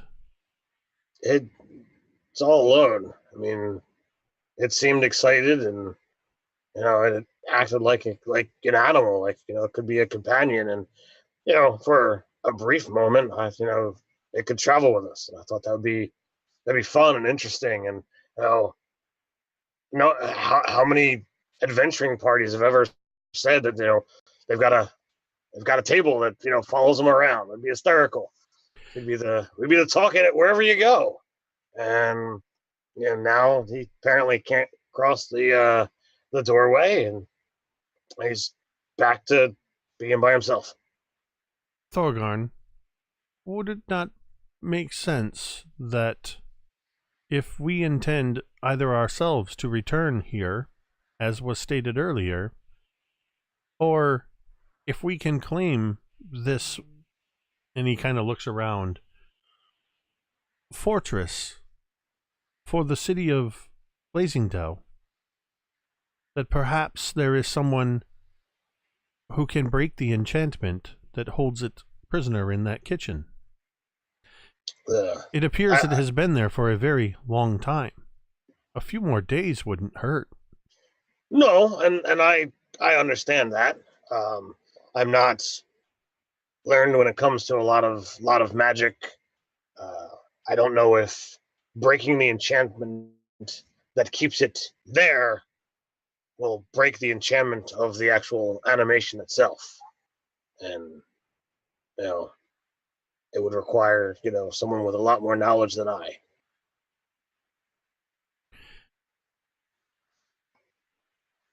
Fig leans in, bending at the waist, leans in close to you, speaking just loud enough for you to hear, Thorgarn. I believe I am smarter than you. And you see one of his eyes, it doesn't wink, it just sort of blinks out for a minute and then returns to both being lit. And then he gives you a sort of pat on the shoulder and turns to walk away. It doesn't take much, my friend.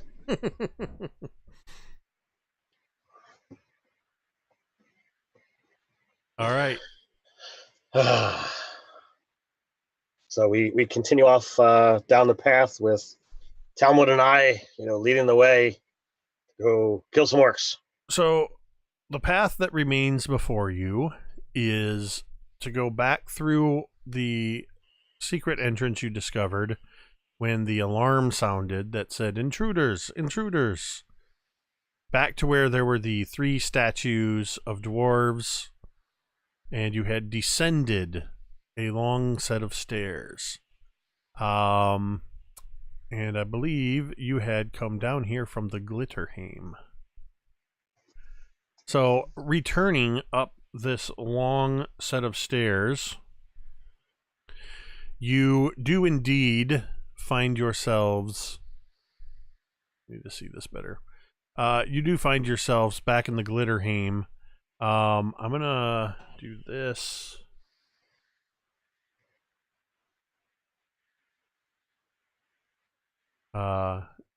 With our slightly skewed cameras. V's peering in from the other side this time. This feels like an old Sesame Street gag. As you are coming up from those stairs on the far right, you'll remember that this chamber is where you fought the Grix and the Grick Alpha. That was in this room? That was in this room. Okay. The Grix had come from that area to the north. All the way over here to the west was where the dwarven sarcophagi were. There were about 16 or so of them, I believe. I thought there were 3. No, there were 3. There were 3 that were prominent. Okay. There was a total of 16. Yeah, apparently, I think I it only was remember 16. the It might 3 have been prominent 12. ones. 1, 2, 3, 4, 5, 6, 7, 8, 9, 10, 11, 12, 13, 14, 15, 16. 19 of them. You guys had come from the north up here, which is where you actually entered into Stone Tooth Mountain. And then to, I guess, our left, that was where the room with the Sturges.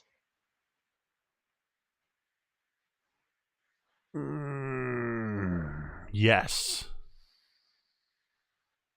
Yes. Yeah. The waterfall and what have you. Yep. All right, so where is there that we haven't really gone? Did we pass anything that we left open or unexplored? Yes, actually, if you recall, there was in that area in the upper left corner where you had actually, I forget who had kind of walked through following the river in, and that's where the Sturges had kind of also come down. This little area to the left of the river is stairs, stone stairs that wind their way upward. You had chosen not to travel upward. Looks like that's where we're going now. All right, dwarves still leading the way? Indeed. Very well. See if I can snap this back. Or there we go. Okay. So you are now, well, you are somewhere you have not been before. Let's see. Gotta love it when your party attacks the dungeon in reverse order. So you come up the steps to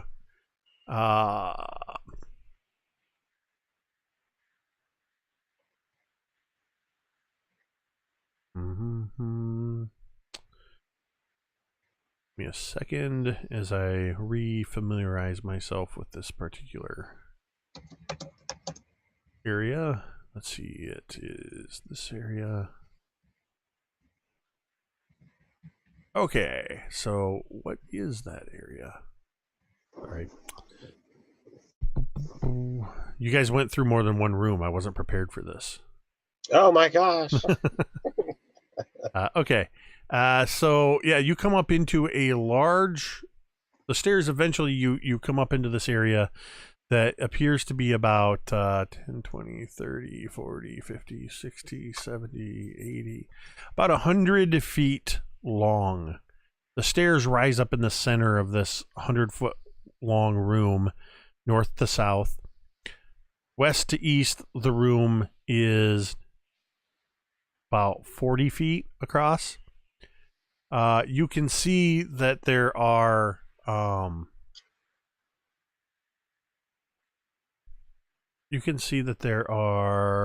stone doors exiting to the north and to the south. Very large stone doors.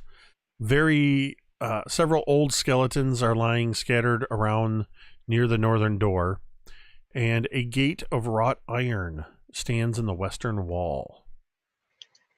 So as we're getting ready to go up the steps, and I kind of lean into Talmud, and just a quick question, who's going to complain about the stairs first? I'm not sure. I was actually pretty close to complaining myself. I just push past them and keep going. So which way are you heading? Towards the door to the north, which is closest to you. The door to the south, which you'd have to circle around the opening in the floor where the stairs are. Or the gate to the west. And let me just double check. I think...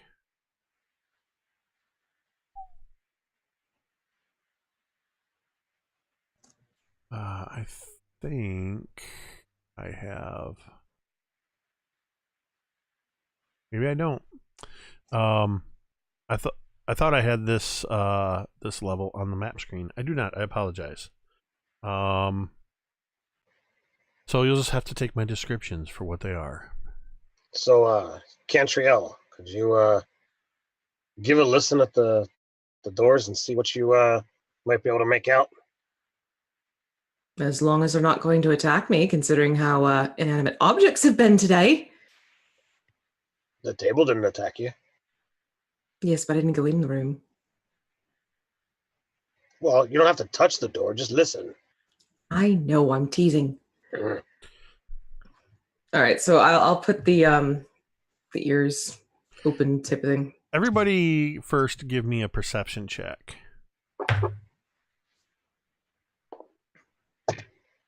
12. 17. My easy roller dice die is being very nice to me tonight. Ooh. Talmud and Griveth. 22. Rolled a 1 for a 4. Talmud's just not paying attention. Talmud, actually, you hear sort of a crunch underfoot as you step on one of these brittle skulls. But the rest of you kind of notice that these skeletons all laying around, you see they do look like they've been dead for a very long time. Some of the bones appear to be blackened, and you even see a couple of axe heads lying on the ground, but with no handles. Can we identify the type of skeleton? Do they appear dwarven or orcish, or? They are too large to be dwarven. I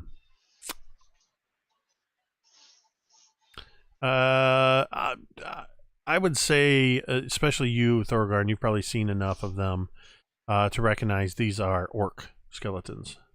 All right, so I identify them by the teeth. Yeah, one of which is sticking into Talmud's boot. You collecting orc teeth now? No, it's ears, remember? Yeah, look at your boot. He kind of looks down. Oh. He kind of kicks his other foot against it, trying to kind of knock it away.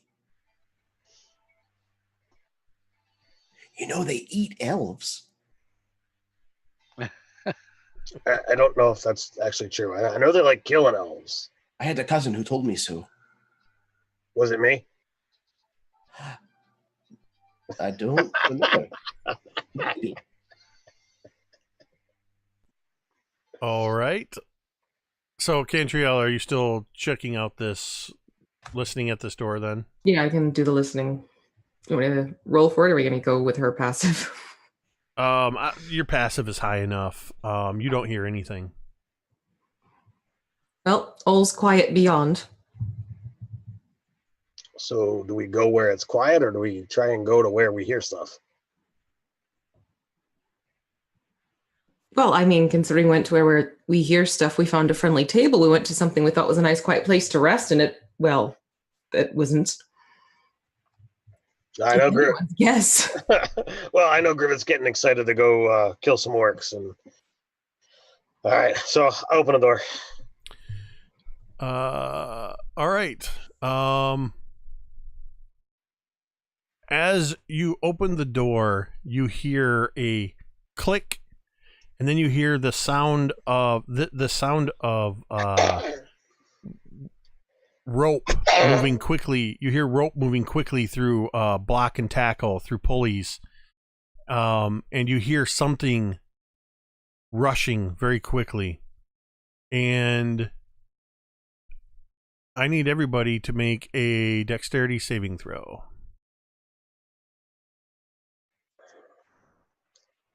$22.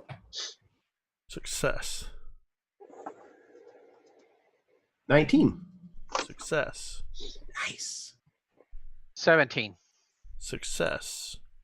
So is this something that we can actually see? No, you don't see what it is until it happens. All right, 11. Just barely a success. Nice. All of you take 4, 8, 9, 5. It's halved as you dodge out of the way, as whatever it is suddenly is pumped into this room through this some sort of counterweight system that you heard activated when the door opened, and a blast of alchemist fire spouts out through the doorway at all of you. So those of you who had the aid from Griveth, it's going to come off. Hold on one second, because thanks to our moderator, Chesic student, I forgot to roll for Fig. That is a 13 on the die, and so Fig also succeeds. Thank you for reminding me of that. So that's gonna that is just gonna burn those temp hit points that Fig had. Sorry, you were saying, Thorgarn? No, that was it. It was just, I was reminding the players about whoever had the aid on that it's not going to hit your real hit points. It's just temporaries. Because you all succeeded, the flames, you get more heat damage than anything else, so nobody has caught on fire.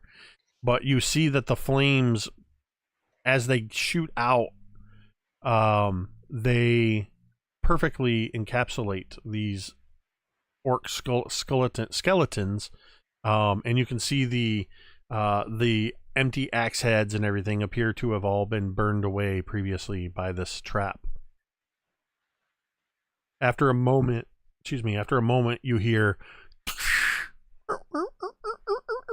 it's a counterweight seems to have shifted, and you hear the pulleys again, and suddenly the door closes. The trap appears to have reset itself. You would have noticed, though, Thorgarn, having immediately opened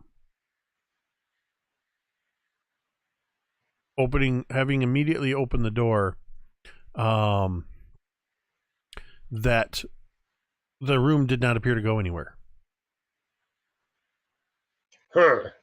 What's the ground like in front of this door? Stone. All right. Is it like solid, or is it like, stone blocks pieced together? Yeah, I mean it's typical, almost like like the dwarves laid down carefully fitted stone tiles of varying sizes. Any of the is a wooden door? No, it's a heavy stone door. Heavy stone door. Any of the bones look like there's, ashy or anything like that? They're charred, but they're not ashy. Anyone got some chalk?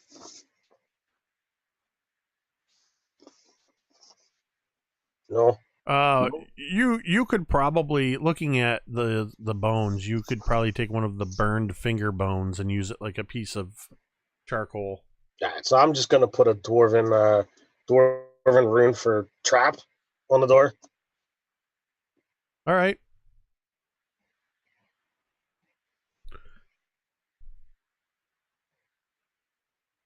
So we got 2 other options left.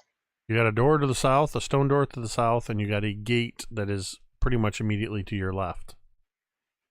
I'm thinking gate.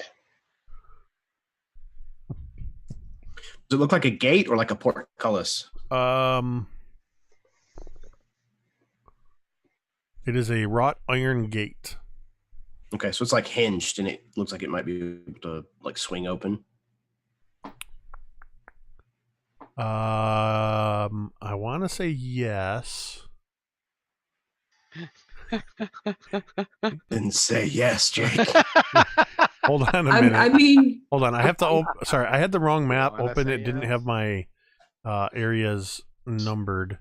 So that's the number. Well, we could do yes and we could do yes, but I mean all of these. So all right, here we go. I just need to. Yes, but it's very weird. It's very Yes, weird but- that you guys. It's very weird having you guys approaching this from the wrong end. Reverse. We make friends with the gate. Before we approach this, I'm going to call on the goddess again and give us more aid. So you 3 have the extra 5 hit points. Who has the extra? Fig, Cantriel, and Thorgarn. Okay.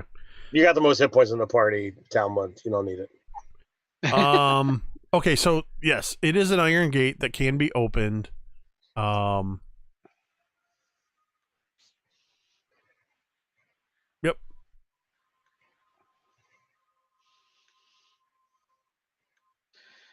My last 2nd level spell. So is somebody attempting to open the gate?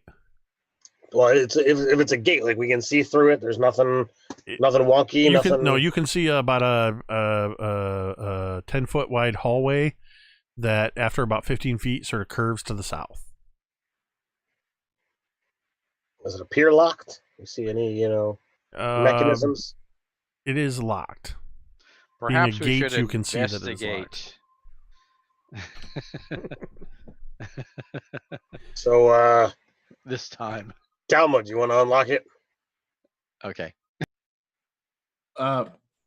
Sure. I mean, I can give it a try. I mean, Goethe. Yes. I get a little bit of Sir Bradford. That's true. His sword does seem to do rather well against things that are, well, things. So you want to pick things. the lock with Sir Bradford? I want to smash it with Sir Bradford. You Pick. can clearly see it, and given that That's Sir how I pick Bradford locks. Smash. Sir Bradford immediately shatters the lock,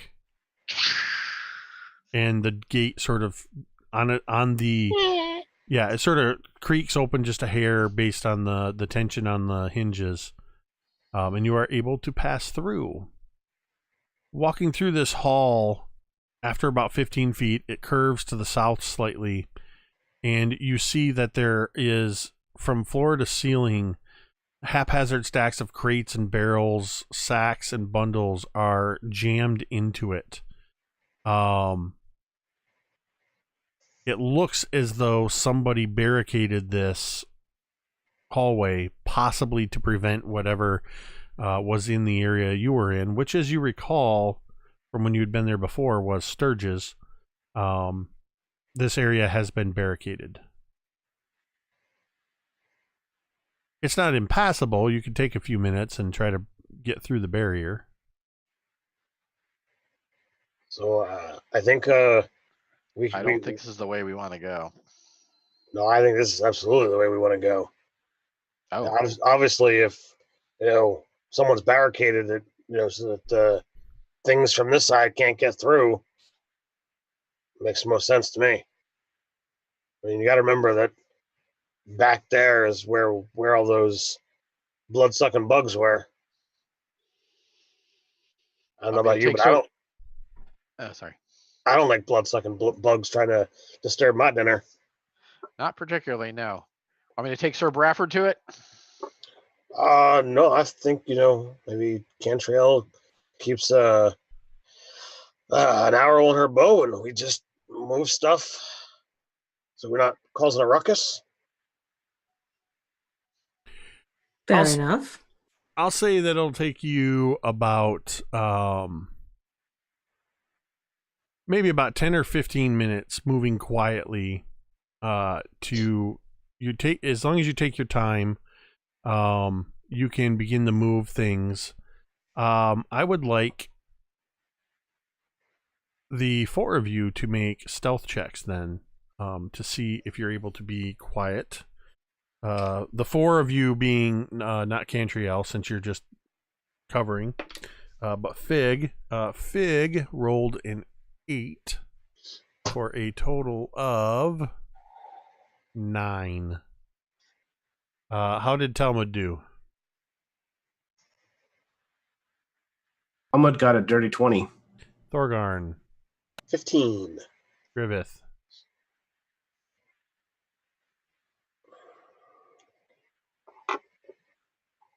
$13. Do I have disadvantage for chain? I can't remember. That's a good question. Anybody in the chat know? Yeah, if somebody knows offhand, I'm flipping to that section real quick because I just can't remember for chain. I have it right here, and the answer is mail shirt. Is it chainmail or shirt? Oh, is it giving you a 16 armor class, or is it giving you a 13 plus dex? I think it's 16. Yeah. So then, yes, that would be chainmail, and yes, you do have disadvantage. Okay, that's what I thought. Okay, my disadvantage roll is 12. All right. You guys are able to more or less move quietly. There's one point where Fig picks up a box and the bottom starts to come out of it, but Talmud, you see it and you quickly put your hand out and stop the bottom from falling and the contents from clattering out. Other than that, it takes you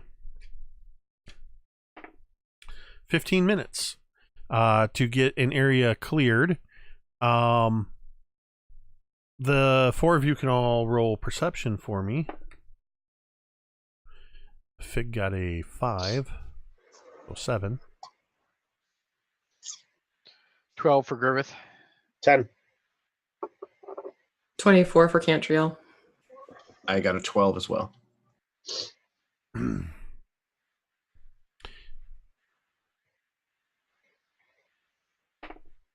Griveth, as everybody's kind of working and clearing this area, you kind of are moving a couple things towards the edge, sort of leaving some of the boxes, and reinforcing them so they're not going to topple. And as you move one box into position, you see the way it moves, you kind of, with the corner of the box, you catch a stone near near the base of the wall and knock it loose. And you can see a space, a gap behind this stone. Something shiny catches your eye. And you find that somebody has hidden in this little alcove a small silver strongbox.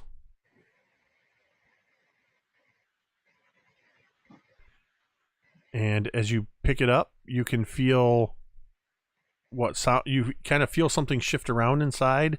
You hear a little shifting coin, and you hear a glass bottle. Do you open it? I'm going to assume that was yes.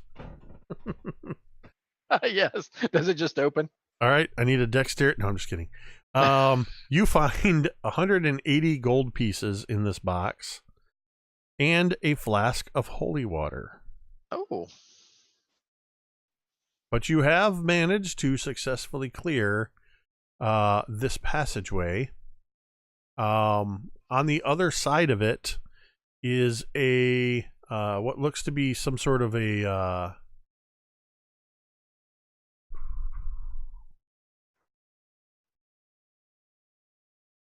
kind of a like a well almost, though it's a bit murky.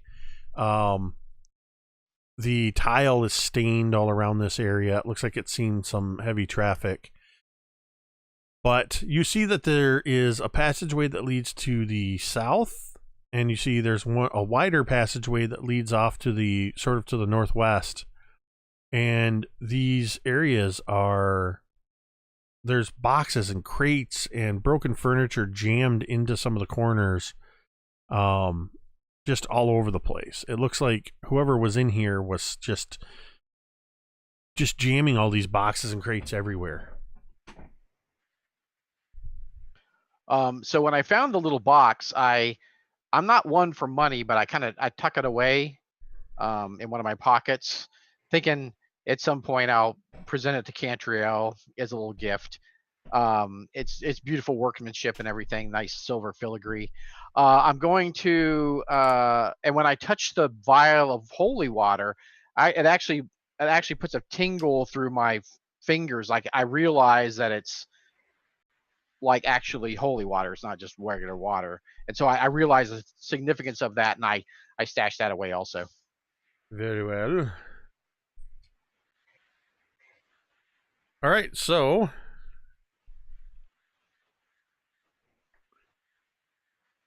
you can go to the smaller passage to the south or to the larger passage to the northwest. I think northwest is the way to go. I don't know about anybody else. I have no objection. All right. A little ways along this passage, again, you're kind of moving in through rough carved stone and just boxes and crates and broken furniture, big jammed up pile to the ceiling here, then some over here. You do find between two large piles, after about maybe 50 or 60 feet, another passage kind of leading off to the south. But you can see that to the northwest, this opens up into a carved passageway that leads to the west or to the east in hallways. So southwest or T intersection going west or east.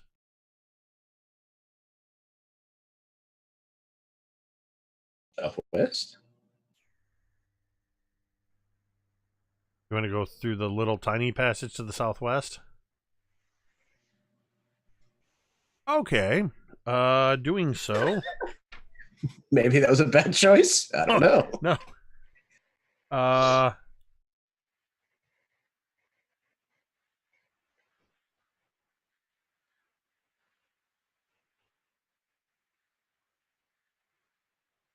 Okay.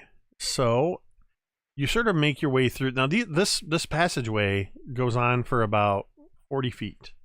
It's very narrow. You have to sort of move single file. So who's in the lead? I guess that would be me. It's one of the dwarves. You move through an area and you can start to see where it sort of opens up into a little bit wider opening of a cave. This area is all but blocked. You have to tread carefully to avoid knocking over some more of this crates and furniture and stuff. But you also see that there's some beds in here. And you see 4 beds. The walls and floor of this natural cave do look like they had been carefully smoothed. You can also see that there's a route leading to the south, a route leading to the west, and off to the east you can see there's another route that way that sort of splits off to the northeast and to the southeast. But perhaps the most notable thing in this room is the beds and the sound.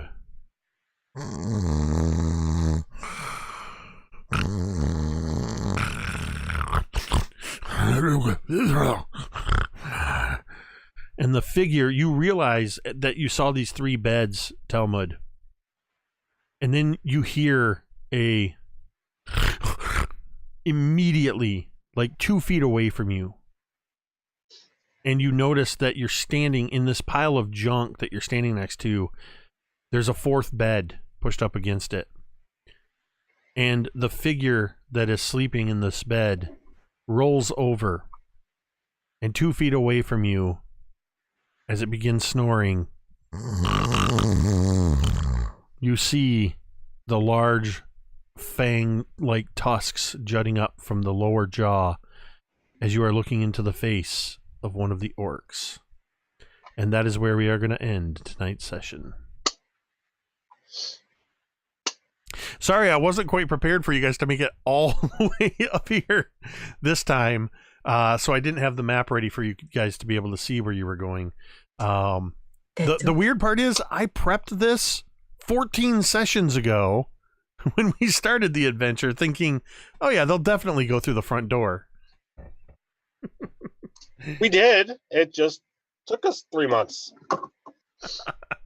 4 months. So that was session 14, episode 14 of season 2 of the Dawnbringers, the Forge of Fury, a sticky situation. Next Thursday, Megan has assured me that she will be able to join us for session 15, that I think I'm going to call Let Sleeping Orcs Lie. That ain't gonna happen. Yes, I'm very much ironically naming that. Maybe I'll put a question mark. Let Sleeping Orcs Lie? How about Let Sleeping Orcs Die? Oh, I like that. There you go.